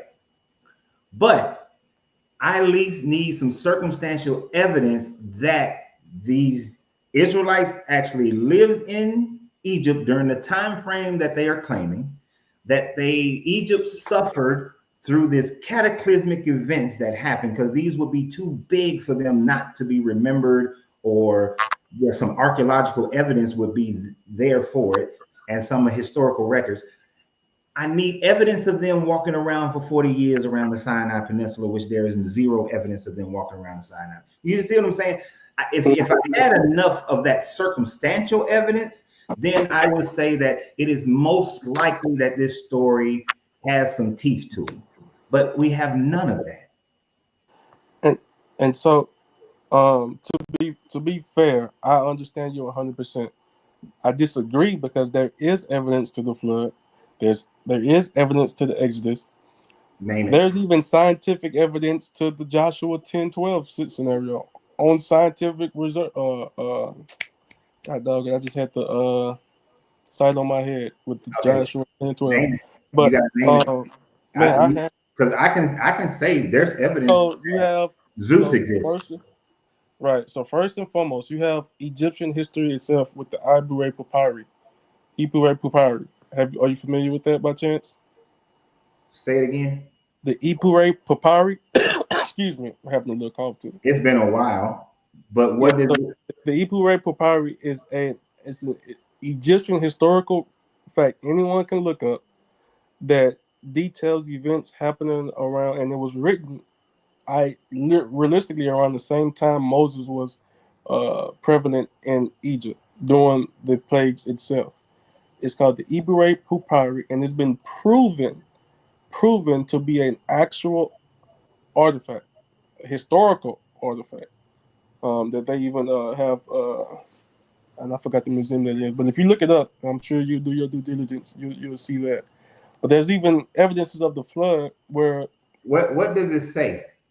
Because So it just sometimes I details. know some things, but I just don't know the name, what it's called. So it details the Red Sea when I'm sorry, the Nile River turning red. And please forgive me, I didn't come prepared to quote it verbatim, but it talks about the wailing in Egypt, just as Moses had wrote in Exodus. How do you spell it? Equal right? Hold on, excuse me. It's IB.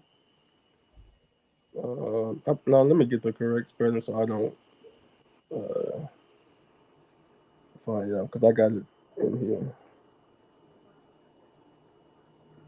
Okay, so let me know whenever you're ready. Go ahead. IPUWER,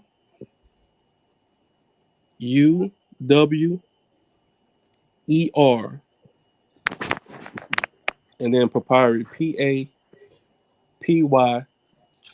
R-U-S. So if you look this up, this is a non-Hebrew, non-biblical reference to the plagues that was happening in Egypt. And I would love to see you do a video about it. Whether you believe that the artifact is real or not. I would love to. Like you said, you're an honest man. If you're wrong, you would say so. But hopefully, I'm not trying to be critical or disrespectful to you. I appreciate you even letting me come on the platform. Ultimately, the reason that I wanted to speak to you was I'm always curious to know, and just hear your perspective. Like, why do you spend so much time on something that's not real? And I made a little jab. It was just being joking, but I wasn't being disrespectful at all. I said, if you spend so much time with this, I would love your thoughts on the Candyman or the Tooth Fairy, right? Because that was you. Yeah, that was me. That was me. But I didn't mean no harm behind it at all. Hopefully, you can tell by since we've talking this time. But Well, I'm just always curious. Why do you spend so much time if it ultimately ends in nothing, and if people believe in this, why does it matter so much to you? Well, it matters so much to me because it is a journey that I went through myself when I deconstructed from Christianity, because I was born and raised in Christianity. To make a long story short, I went all the way to the point where I was the chairman of the deacon board and was preaching sermons and the minister over the teenagers. Never was a preacher over the church or a pastor. So be clear about that. But I was also desperately pleading and wanting Christianity to be real and true. But then over decades of studying and studying and studying, and then traveling to Israel and Egypt and Rome and all these other places and studying in museums and with archaeologists, I came to the realization that the book is not. Now, knowing everything that I went through, and then finding out that other people go through even worse situations where they're disowned by their families, their spouses walk away from them, they lose their jobs because the community at large all of a sudden demonizes them. I started doing this as one, to make sure my kids always had the information that I have so that they can make their own choices. And then two, so that other people can have community for those who have made the same choice or are in the process of making the same choice. I never do this to try to change your mind. So that's why. And it does matter. And see, even if all of this, like after we finish this life, there's nothing, it's even more important for people to understand that while you have this life, you need to live it as best and as fruitful as you possibly can. Because if this is your last hurrah, if this is it, beginning to end, then the gift truly is life. Not saying it's a gift from anything, but life in itself is a gift and should be cherished, which is why I have the morality of never do harm to somebody else, especially any harm I would want done to myself, because we all have the right to the life, to this gift of life, and to the fullness of enjoyment of it. And many people are hindered by this religion to be able to enjoy this life because I carry so much guilt and shame when I was a part of this religion. Ah, damn, I looked at that woman. I gotta repent. So that's why I do it. It's not for you, but it's for everybody else who made that decision or in that process and have lost family from it. So, and just on this genuine question, what happens if you die and it's all real? What happens if I die and the Jesus story is real? Yes, sir. Then I'll just have to be like, hey, I understand you real. Your story is jacked up. Don't particularly want to be there with you, so I take whatever consequences come. And see, for me, that response, I can appreciate that 1,000%, which is why I'm not trying to win an argument, brother. Right? Because if what I believe to be true, knowing what's coming to those that don't believe, there's nothing for me to rejoice in. Right? But you, on the other hand, if you're freely convinced that, man, this is my one life to live, I'm gonna live my best, then you, on the other hand, you have nothing to also rejoice in either, other than making sure you do just that. But for me, my heart is mourning because I can't imagine there being nothing past this life when you said that life is truly a gift, right? If life is truly a gift, there has to be a source to it, an ultimate source to it that gave it to us and want us to have at least that concept of what you just said, that life is truly a gift. So I'm not trying to win the It, argument. it, it doesn't have to be a source. That source doesn't have to be a God. That's And that's that's the common mistake of that is that it's the inference that that source has to be a God. A tree can exist without there being a God. but it has to be able to reciprocate the same joy that you're exuberant right No, now. it does not. It So never. where so where would it Let me come ask from? you. Let me ask you a quick question Mhm. though. Oh, yes, sir. What if at the end of all this, you find out that the Hindus is right, and you're Mm, facing Brahma, and you face Brahma? mm. Well, What what are you as going to say? as long as I was a good person, I'll be all right. Nope. Yeah, yes, that's very true. And, Brahma gonna send your ass right back to Earth. Just try again. but that's what I'm saying. That's no Okay. judgment against me What because if then what if do you it get there again. and you find out that Allah was right and you were supposed to, and Muhammad was right and you were supposed to follow Allah and you Well, didn't? So that according to the Quran, everybody goes to hell. This is what's in the Quran itself. No I one think survived. But then, I know many Muslims who would disagree with you, well, and I can assure you that their own Quran attests that even the Muslims go to hell, right? And the only way that anybody is redeemed is after we go there, or if that's the case for them, we recognize Allah, and then Allah brings us out. So there's no one that's going to escape hell in the Quran. Then after that, once we get to the Quran, I'm sorry, get to hell and recognize Allah, then He'll save us. So there, and even in the Muslim faith, I'm still good because all I gotta do is wait till I get to hell and realize Allah, you were real.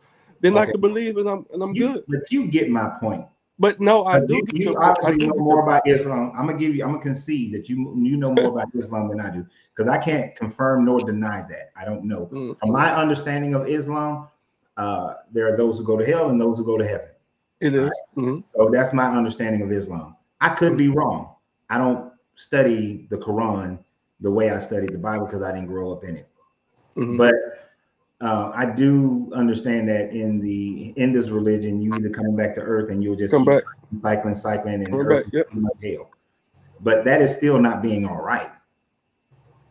So, yeah. So if I keep coming back to Earth, given the state that it's in, right, and the Hindus are right, the worst thing that I can do is either do worse the next time I come back, or do better the next time I come back. And And if that's the end of the life for me, then to me that's no substance. That's like one big video matrix vortex that we have no control over. but you So wouldn't even know because you wouldn't remember your previous life. right, well, we don't know that. We don't know. I mean, because I haven't experienced it. Right? I'm just saying when they go through samsara. Okay, so like when they talk Mhm. about going through their process, Right. you don't remember the previous life. Right. So that It is only when you reach a certain level of godhood of the mind that yeah. you can then remember your previous lives. Yeah. But I until was you, gonna say, yeah. You have to elevate. So this one Hindu buddy of mine said that you have to elevate to this state of divinity that when you come back to the next life, you're able to remember. And then if it gets to a point to where if you achieve, I forgot what he said you achieve in the life, you get to go out and go back to the heavens and you get to go to the heavens and be a god. mm-hmm. So I'm familiar with those fates. Don't get me wrong, but to me, what would be more realistic for me is that to that life, there is no there is no justice in any of those other fates for me. So Christianity is the one you choose because it has the most fearsome ending. No, I think it just had it has the most redemptive ending. How is Right? no? based on what you just explained, Islam is more redemptive. In Christianity, according to that one, when you are thrown into the lake of fire, that's it. There's no second Mm-hmm. chance. At least in Islam, you might go to hell. And I do remember the part you can go to hell, you're only there for a certain amount of time, Right. but you do get another chance. Right. But at least in hell, at least in Muslim hell, Mm-hmm. after I've endured hell for however long, I get a chance.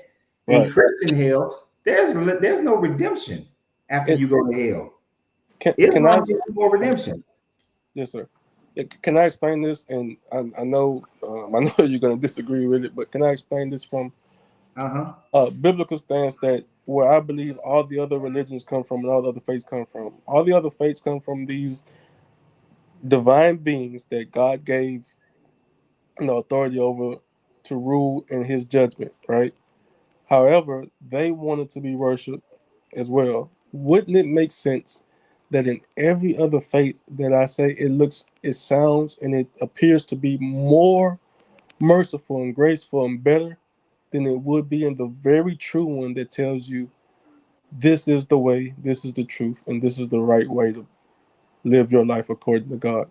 Because if they giving you multiple opportunities, the very angels or divine beings that I know to be true in the Bible, they had one chance, blew it. Why would I want to deceive anybody to thinking that, hey, I'm sorry, if I'm trying to deceive somebody, wouldn't I want to deceive them to think the opposite of what I know to be true? Wouldn't I want you to know the very opposite of that? So when the Bible of the Christian Bible says, hey, this is your opportunity right now, and every other faith say you have multiple chances to get it right.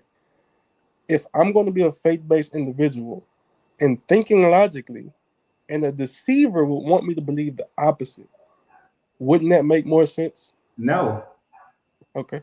no.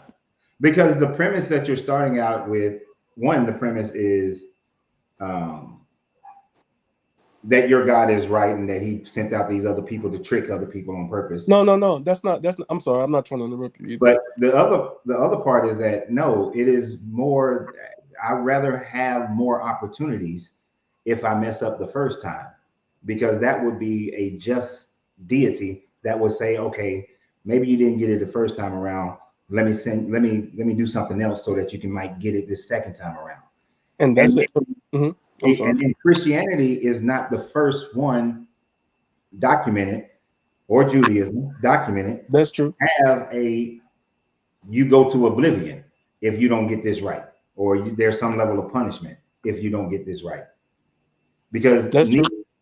so if I grew up back in 2500 BCE when there was no Judaism and I was Egyptian, Mm-hmm. if my heart is heavier than the feather of my yacht and the advocacy of Anubis and Horus doesn't get me into the field of reeds, then my heart is just eaten by admit, and I just go into oblivion. I don't even know of any hell or any problems. I'm just gone. Mm-hmm. Right. But I didn't get to go into the field of reeds. Either way, I'm all right, because either I'm living with Asar in the field of reeds, or I don't even know of existence. So I'm good. Either way. But yours has this punishment, like the Greeks with Tartarus and their Elysiums and things of this nature, Mm-hmm. to scare the shit out of people, to make them think that they got to get right, or you're going to suffer this eternal. That is cruel. That I'm going to eternally punish you. I got ancestors who never heard of your Jesus, but they are eternally punished. I got ancestors who really didn't believe because they were beaten into it, and they're eternally punished. That is an unjust God. And I just refuse to accept and believe in such a God, because that wouldn't be a God that I would ever want to dwell with, ever. Right. And I appreciate it. Honestly, um, the genuineness of your answers for sure. And I'm not coming again as a person that's trying to scare you to hell. And I think that's a misnomer of the Bible or even preachers. No one should be trying to scare no one to believing in God. God is not scaring you to believe him. He doesn't come he doesn't even present himself to, well, depending on what part of the Bible you read Oh to man, that came out. he started out But scaring I'm people. talking about You eat this fruit, no, you're gonna die. no, Come on. no, He no. What he started out tells trying us, to scare people. but see, even that part though, right?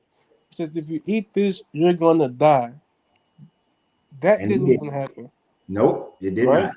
So what God presents himself as is the same way that he has instilled in us to present ourselves to our children. I know you're not gonna like the analogy, but we want the same exact thing for our kids, and we know that the world operates on fear.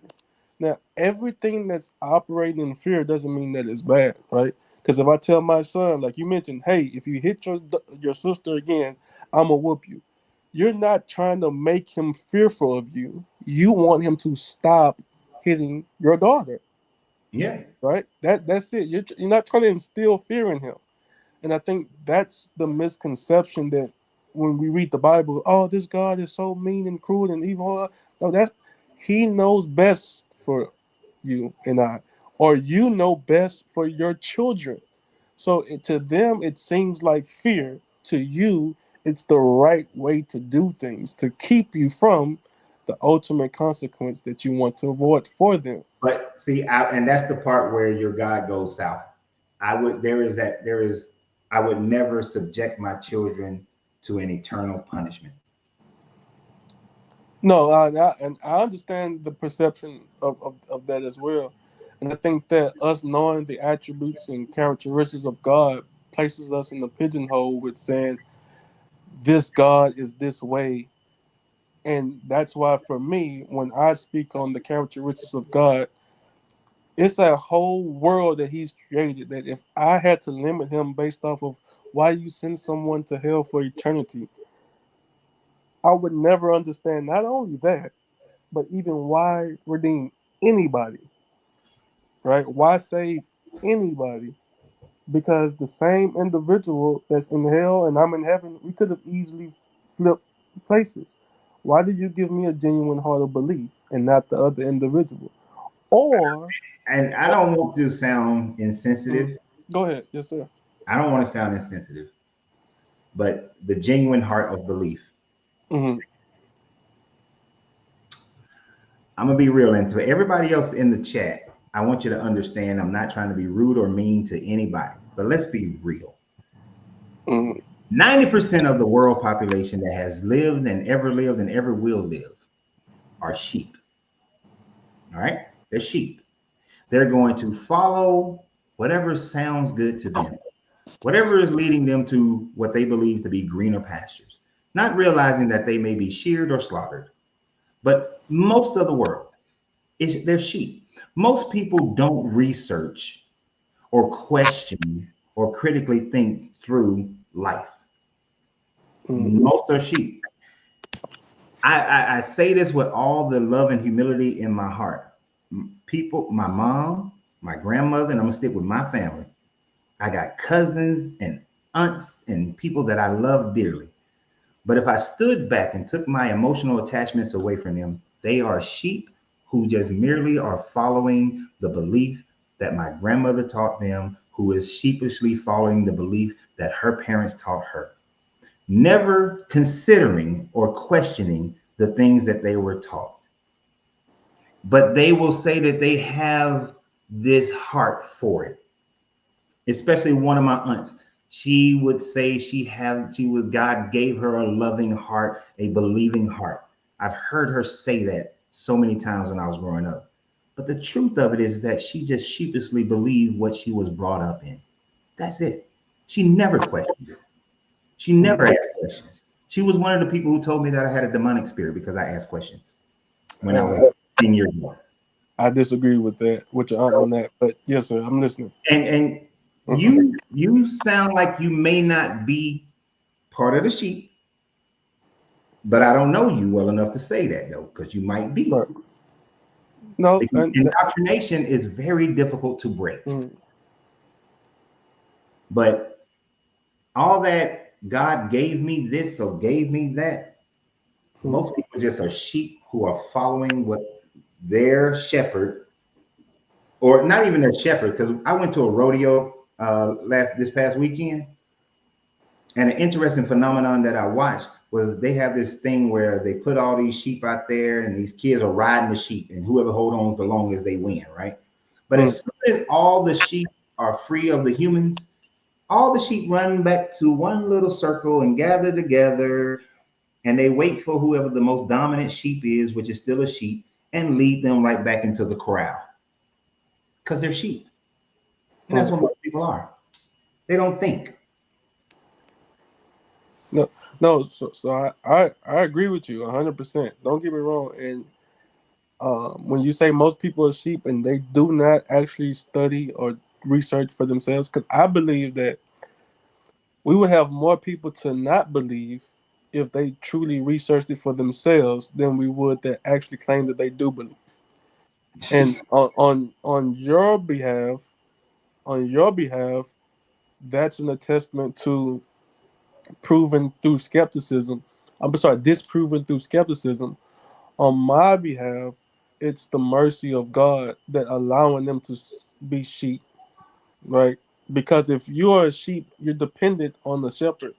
And with so much information, you know how easily it is to be deceived.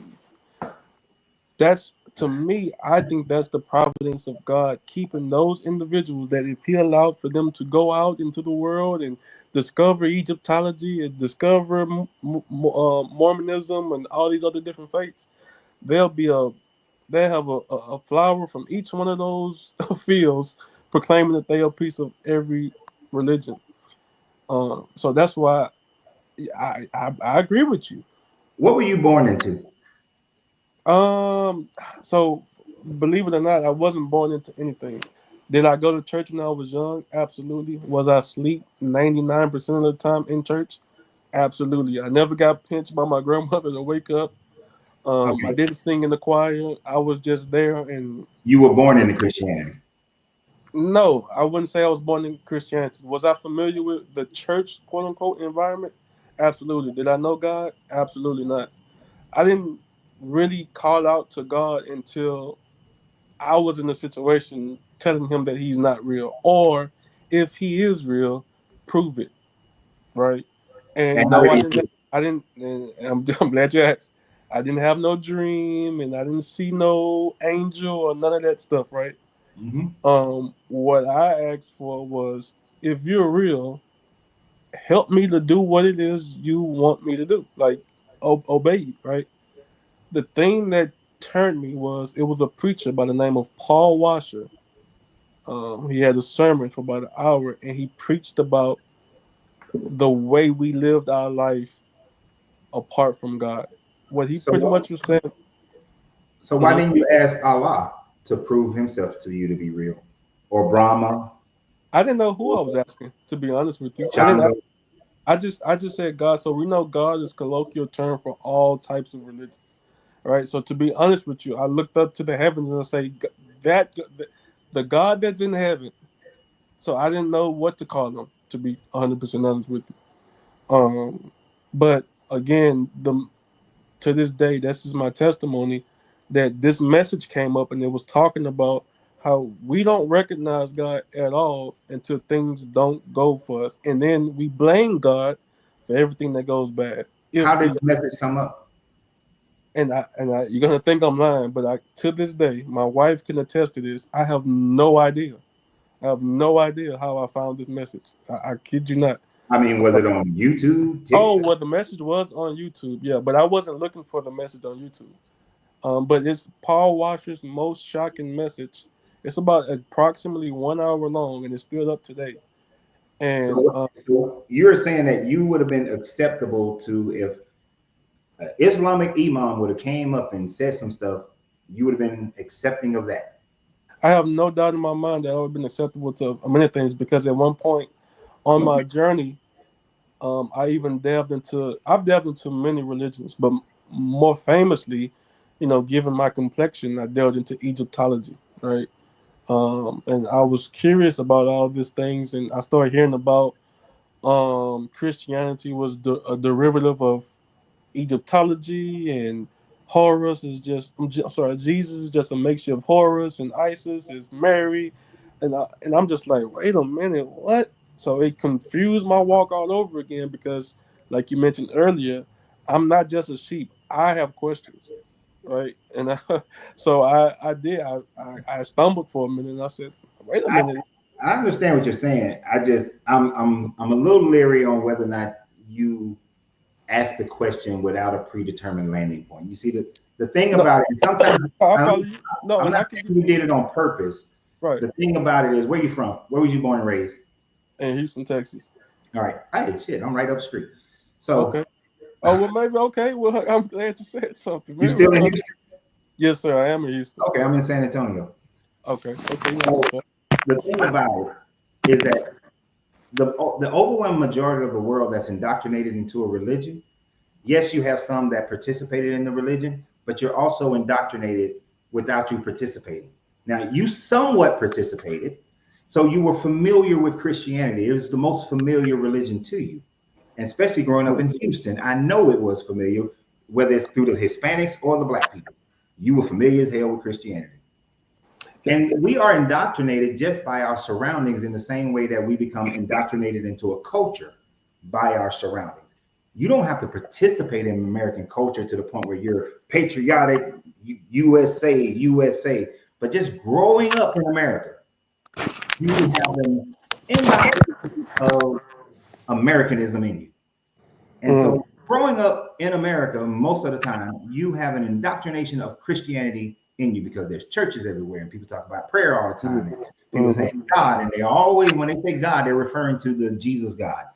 mm, So we have a subconscious indoctrination that we go into. And so when somebody studies and they're truly asking the question, you have to be able to shed all of that. And I'm not saying you should stay where you at because you sound mm. like you might be a good dude. And if you're a good dude, I don't want you turning somewhere else. Stay good. But people have a problem shedding everything that they've been indoctrinated into before they can start realizing maybe there's a better way. And to give you an example of how that works and how it worked for me, I was an American man, American young man. I was an American culturally indoctrinated.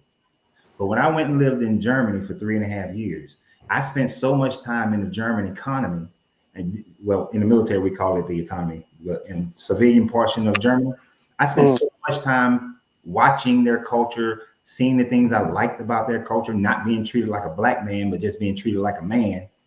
And over that 3.5 year period, I began to identify with the higher morality of Germany, which sounds weird, than the morality of America. And Mm. so I realized that if I wanted to truly be myself and truly study something, I have to shed whatever preconceived notions I had in the front of my brain and in the back of my brain. Mm. So when most people go through their spiritual crisis like you did, I'm not saying this, putting this on you. I'm just putting it.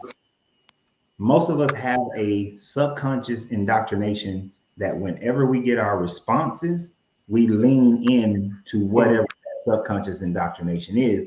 So we truly weren't asking for any God to reveal themselves to us.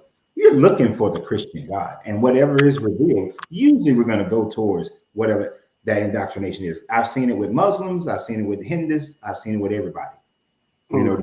religions. You lean into what you're culturally indoctrinated into.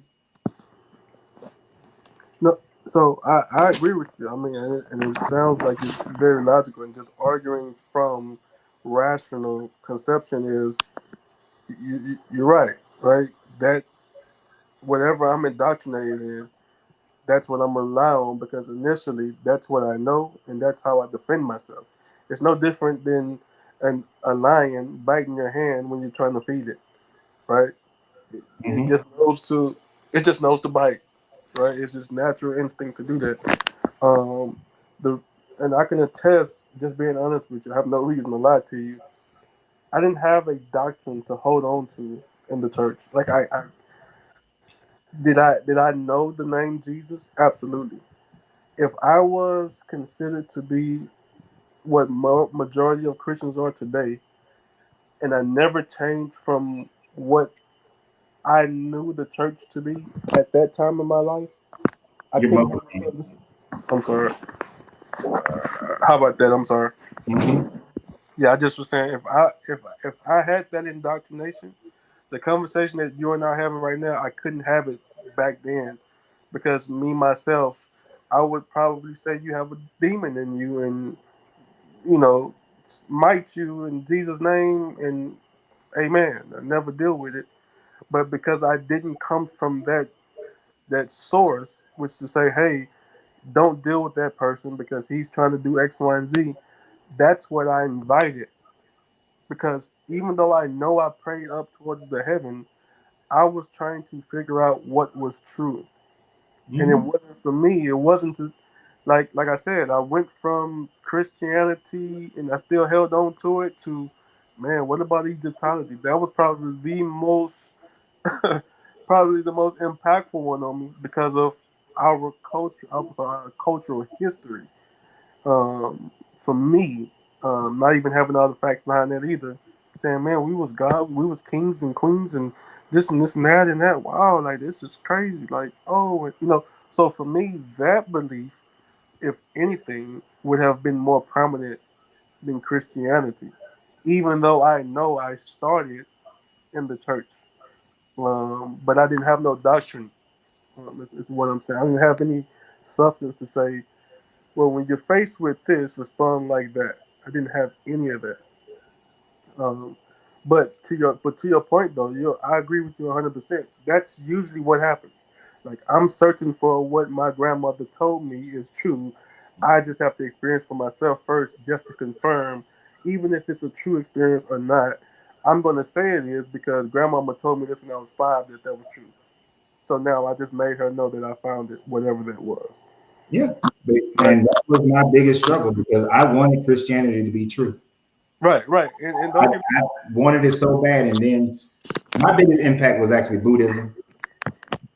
Buddhism was my biggest, well, was my okay. first, I ain't gonna say my biggest impact. It was my first impact. Okay. And then Taoism and then Hermetics. And then by the time I got to Hermetics, I was fully realizing that Christianity just didn't have the support of history and archaeology. And I had to Mm, walk away from it.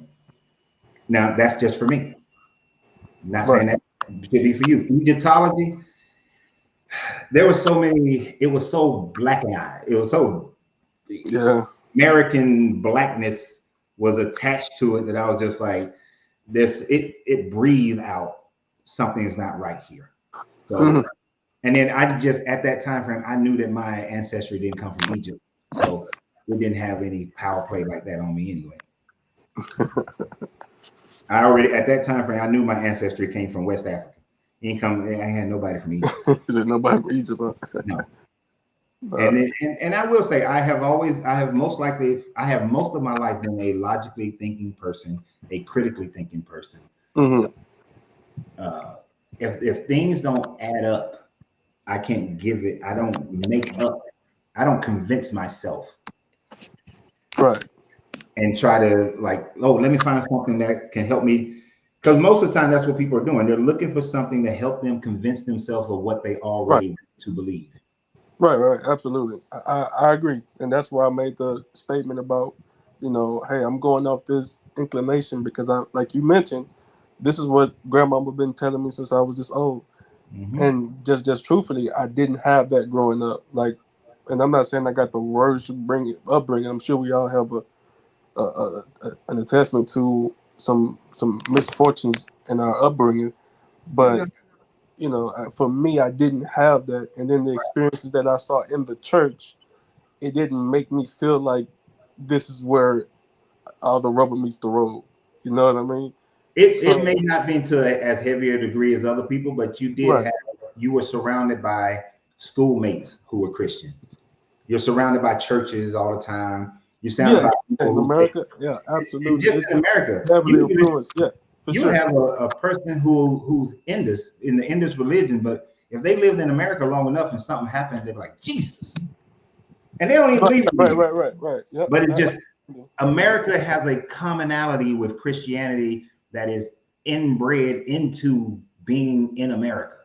So you don't have to have it hardcore, but it says so much. It's so much image. You got presidents who get up there and tell me something, we all gonna pray, or a national day of prayer, and Right.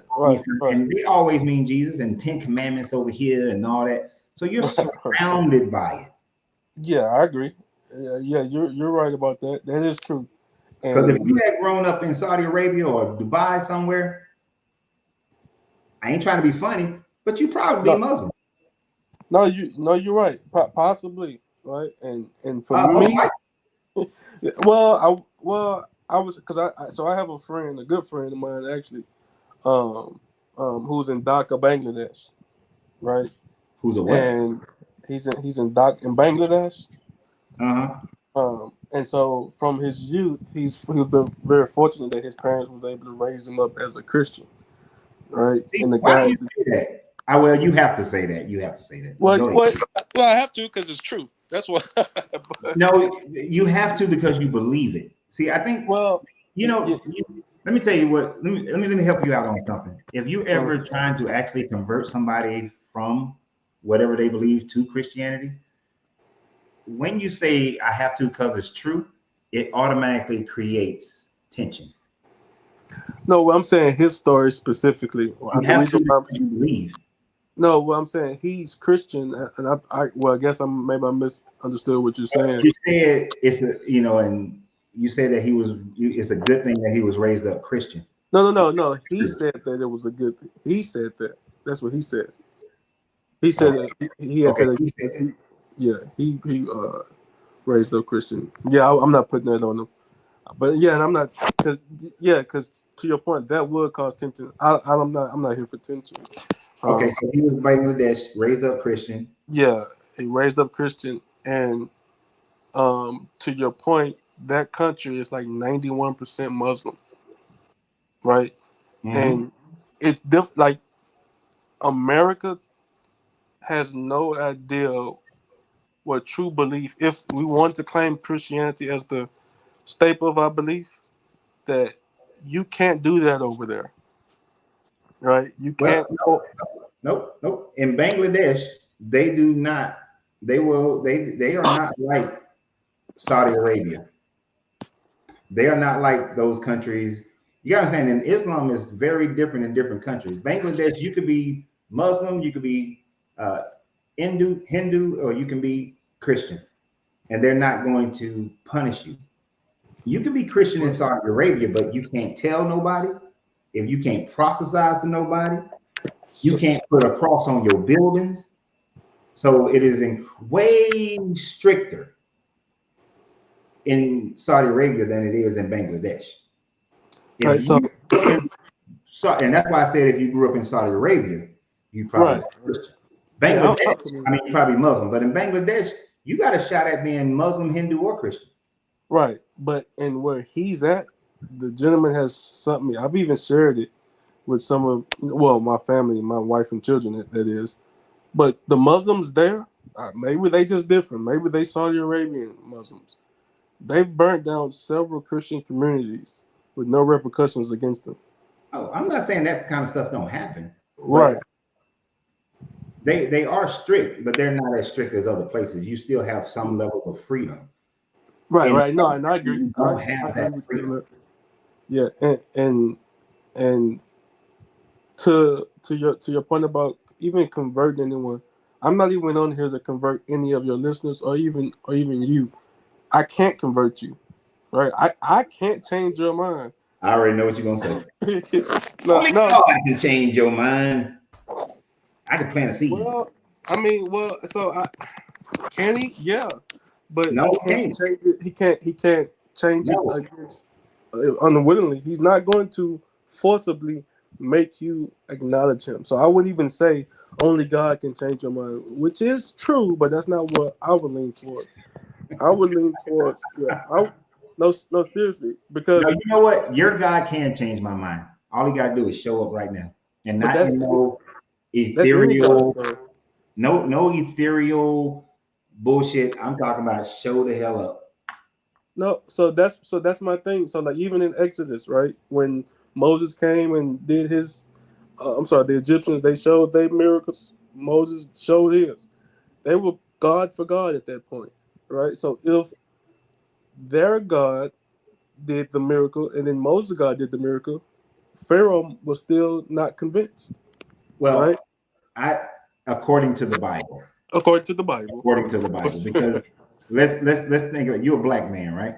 Yes, sir. You think and you know most history books are written and approved of in Texas and then shipped out to everywhere else. Yes, You sir. think the white folks in Texas were making sure that they was telling a fair story,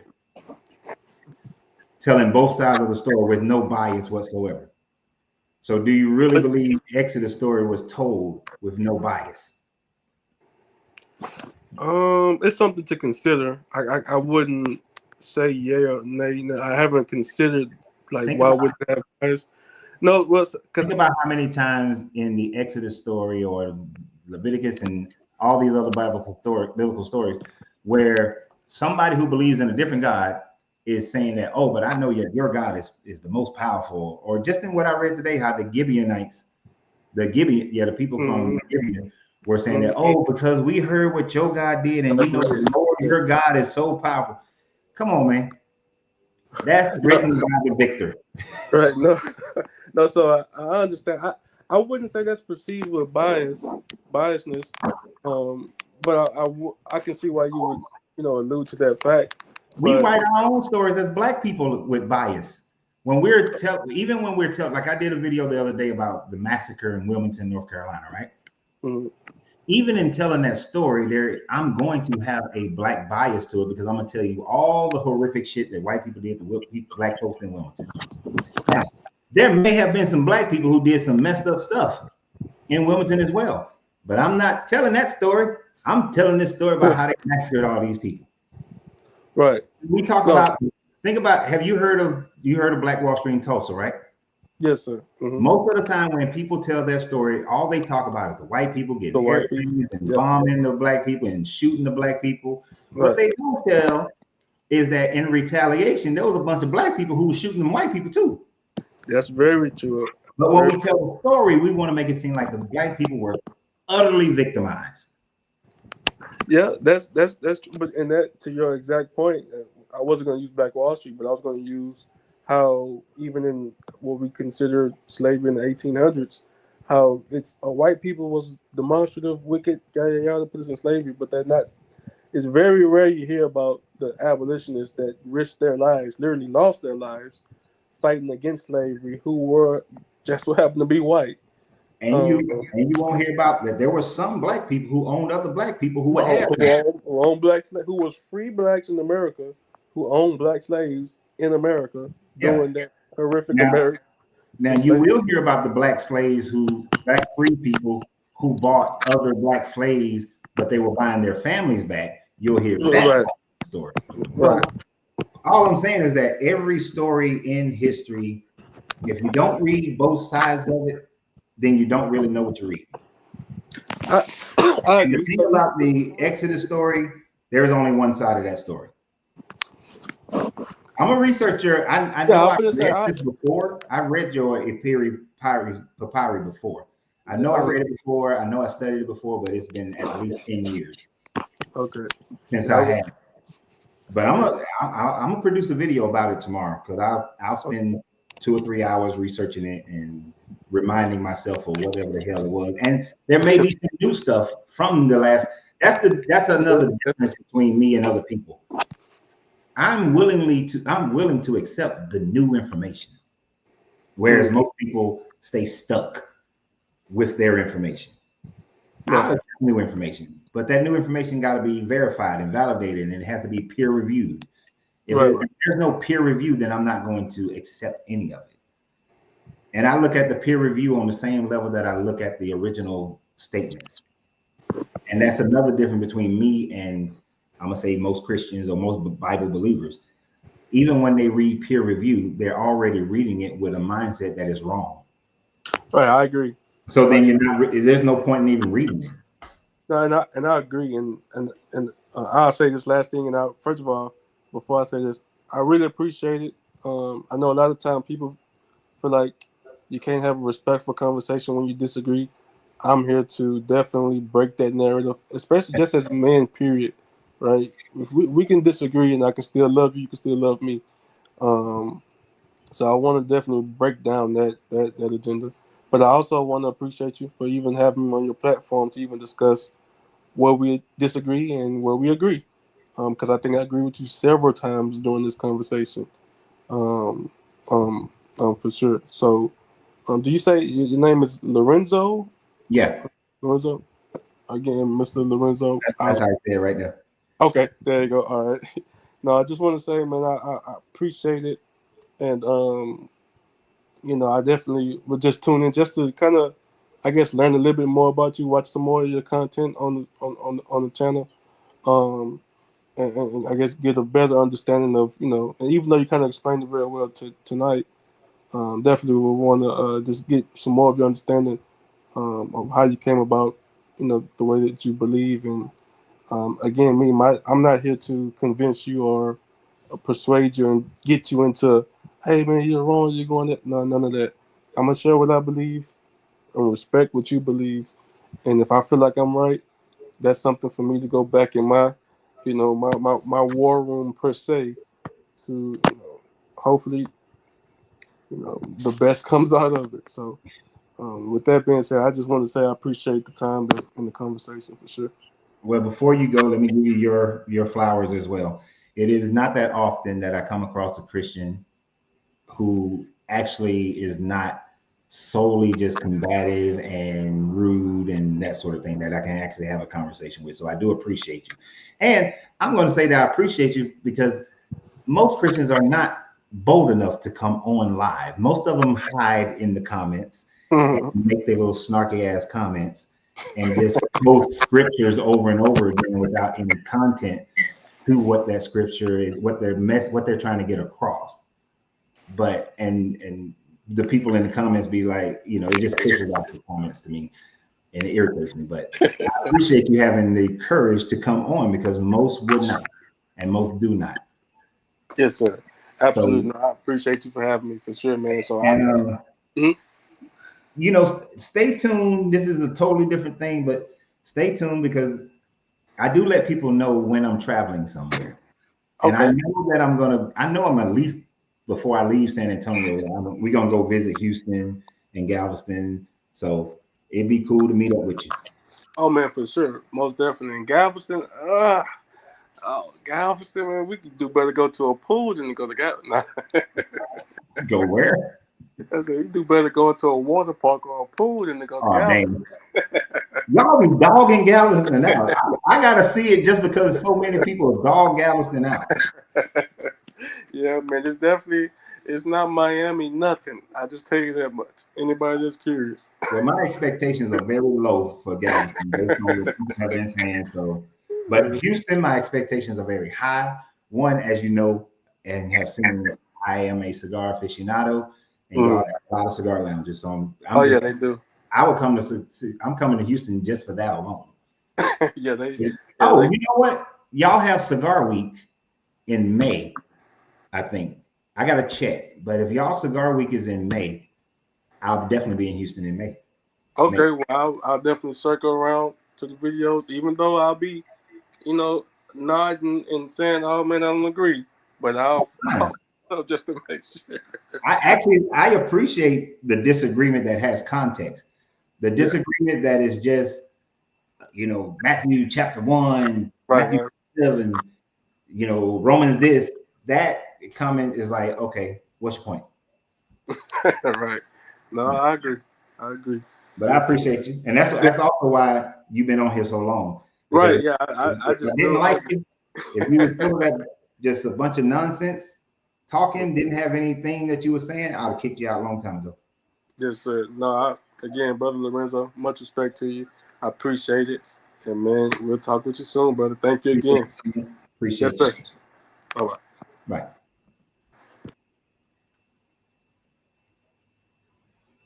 See, Ken's a good guy. I like Ken. It's a good young man. I can rock with Ken. Just a good, nice back and forth without people getting into name calling and all that sort of thing. It's a good conversation, you know. He's a good guy. I hope all the best. I don't hope shit. I have nothing but the best energy for Ken. So keep going, young man. Keep going. Uh, Miss Prissy, you have been missing out. We moved. We left. I left Atlanta back in January of last year. Went to North Carolina for about 9 months, and now we're in San Antonio. And we'll be here until the end of October, and then we're moving to Puerto Rico. Got to keep up, Miss Prissy. Got to keep up. Uh, but that was good. That was good. I enjoyed that. See, I enjoy those kinds of debate. I know I always tell y'all I hate debates, but that type I enjoy because it's respectful. You know, I would imagine that there are those who are in the chat right now that if they came on here, I would be like, we're gonna talk for 5 minutes and then I'll probably be getting rid of them. But I would put Ken on a higher level than I would put most Christians because he does go deeper into it and has looked at other things. So it will be interesting to follow his path and see. And he may very well remain Christian his entire life. And as I've always said, if Christianity makes you happy, then stay there. Look, Miss Prissy didn't even know I was married. Well, that's a recent development. So I can let you slide on that one. I'll let you slide on that one. I mean, I saw some of you guys' conversation. I know y'all been talking, going back and forth with some people and everything.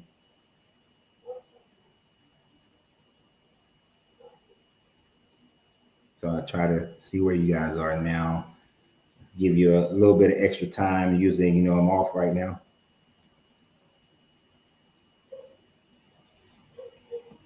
Oh, so you haven't been around since I had the morning show. Yeah. So yeah, that was during that time frame that the morning versions ended right around January of last year because of where I moved to. Doing the morning shows wasn't as easy because there were too many interruptions.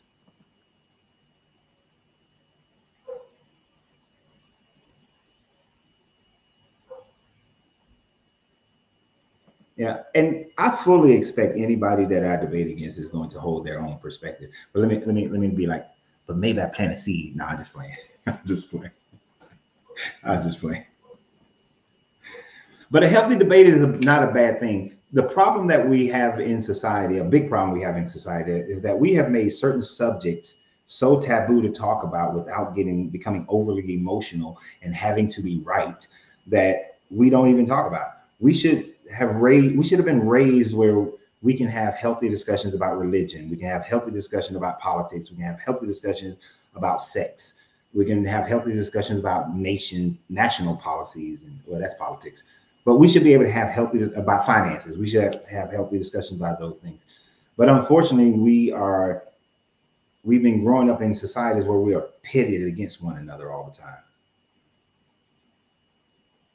So it's good to see that there are some people who are not of that mentality.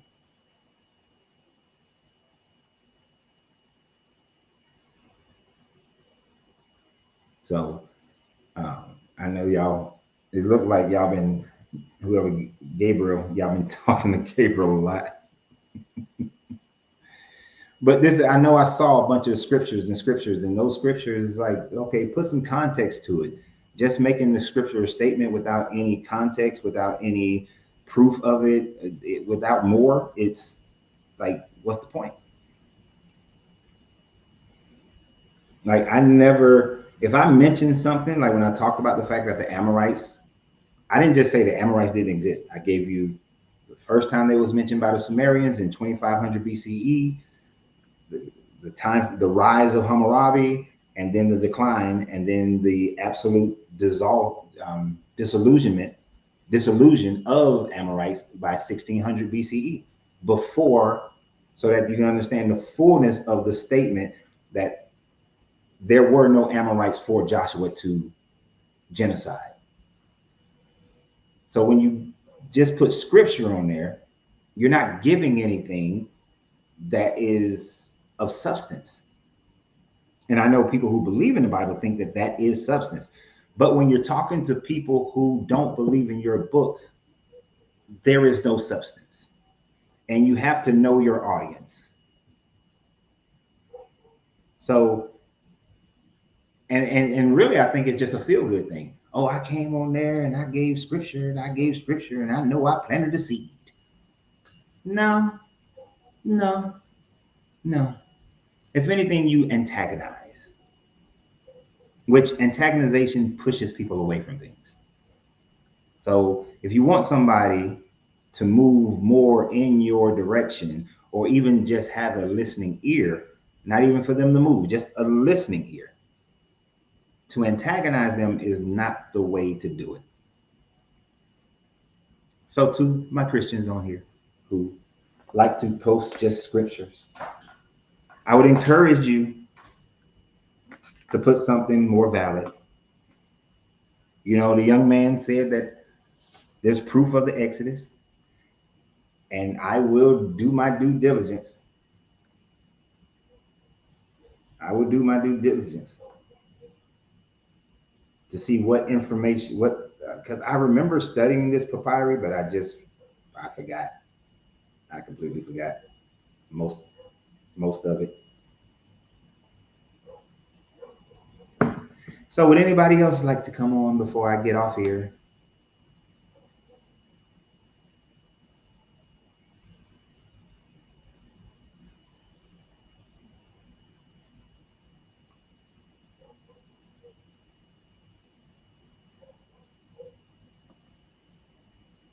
Oh, you know what, VJ? I am so sorry. I haven't found that one. Steve Harvey and Neil deGrasse Tyson. All right. So by putting it in my phone like that, that will allow me. Then now I'll see it. Oh. Travis, how you doing? Yeah, good looking kid, man. I tell you, how old are you? Oh, I'm sorry, I did not mean to do that. I love the hair. So I will. My apologies. I'll get on that.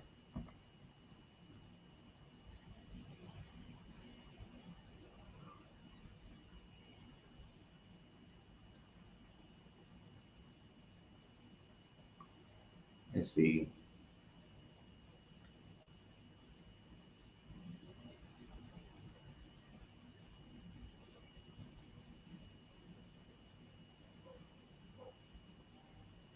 What did she say?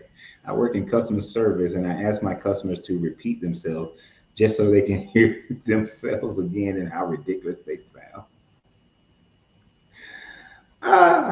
Sometimes you got to do that to people because sometimes when they hear it, you know, you hear something and it don't sound right, and it's like you say it, it sound right in your head, but when it comes out your mouth, it's like completely different.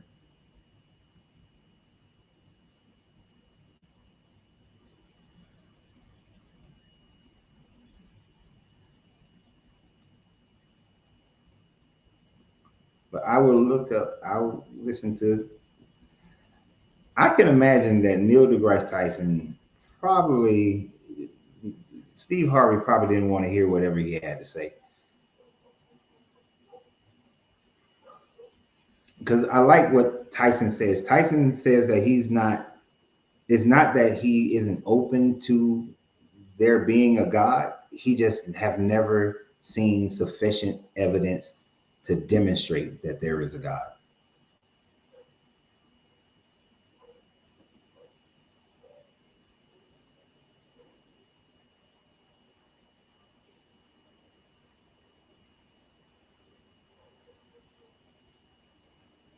All right, let's see what. I'm trying to give y'all comments some time.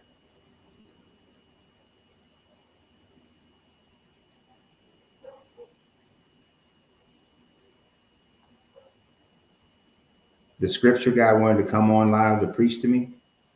I didn't see it. Who's the scripture guy?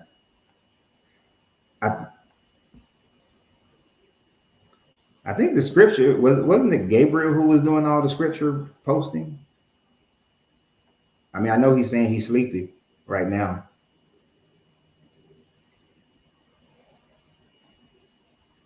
So I doubt if he want to come on now. I'll be back on Monday.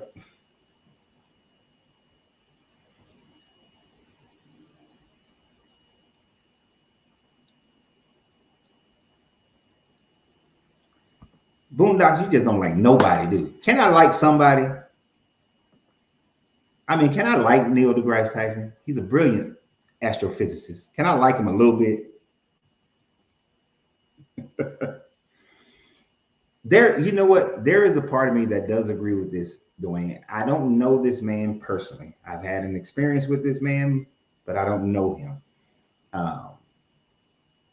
But I don't think he really believes in God, in the God of the Bible. I don't think he's Christian. I think he just knows that his audience will favor him more if he acts like he does.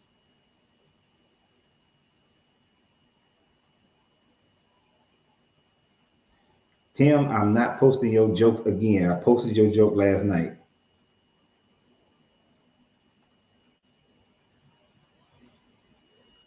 It would be funny if Gabriel, I have a cousin named Gabriel. It'd be funny if that was my cousin. But I know it's not because he'd be talking about the Moors if it was my cousin. Boondock, did you see this? Don't y'all start fighting each other. I'm sure Ake didn't mean it in a negative way because I take half his shit as jokes too.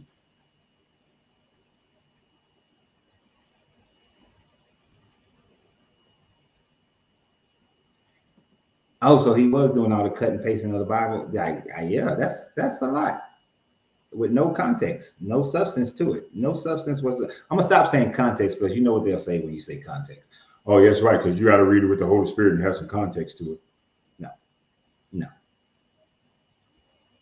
Okay, I'm glad you laughed at it, Boondocks, because yeah, you are an angry gangster.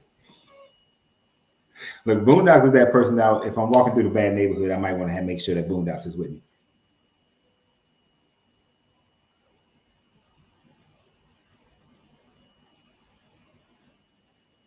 Okay, so I'm gonna have to watch this tonight. I'm all right. I'm gonna have to watch this tonight. I need to see what the hell happened with Neil, with Tyson, and was it a sit? Is because I saw it popped up. I'm sure so. It's a sit down interview. Yep. I want a YouTube version of it. I don't want the.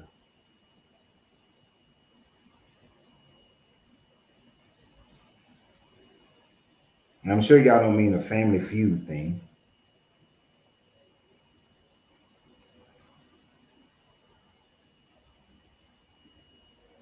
Let me make that come up. Okay. He wrote this new book. It's called Letters. Is this what y'all talking about? Yeah. And you asked, what happened was a lot of people was writing you letters and asking you like tough questions. Strangers write to me like I was their best friend. And so you took all. So that's what y'all talking about, right?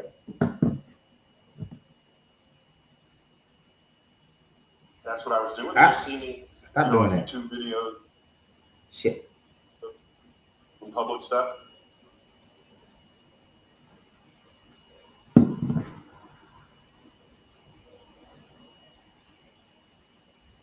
Okay.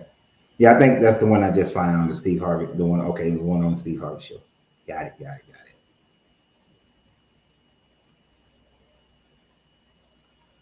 I did look up the names, and that's what came up. Family Feud, and then that Sean. I almost named my son Sean. Sean Alexander. All right, good people. It's been good. It's been great. it's time to get off here and cozy up next to my bride. So I appreciate you guys. I will be back live on Monday. You know, we do Monday, Tuesday, Wednesday, 8 p.m. Eastern Standard Time. Continue to share and like the videos. Continue to support the channel. I greatly appreciate it. And so y'all have a great night. And always remember, you have to free yourself to be yourself because your greatness is non-negotiable. Good journey, good vibrations. Oh yeah, if you want to support the channel, go ahead right there. And in the descriptions of all the videos, especially on YouTube, you'll see and link to the store for the shirts and stuff, for the merch. Y'all have a great one. Good night.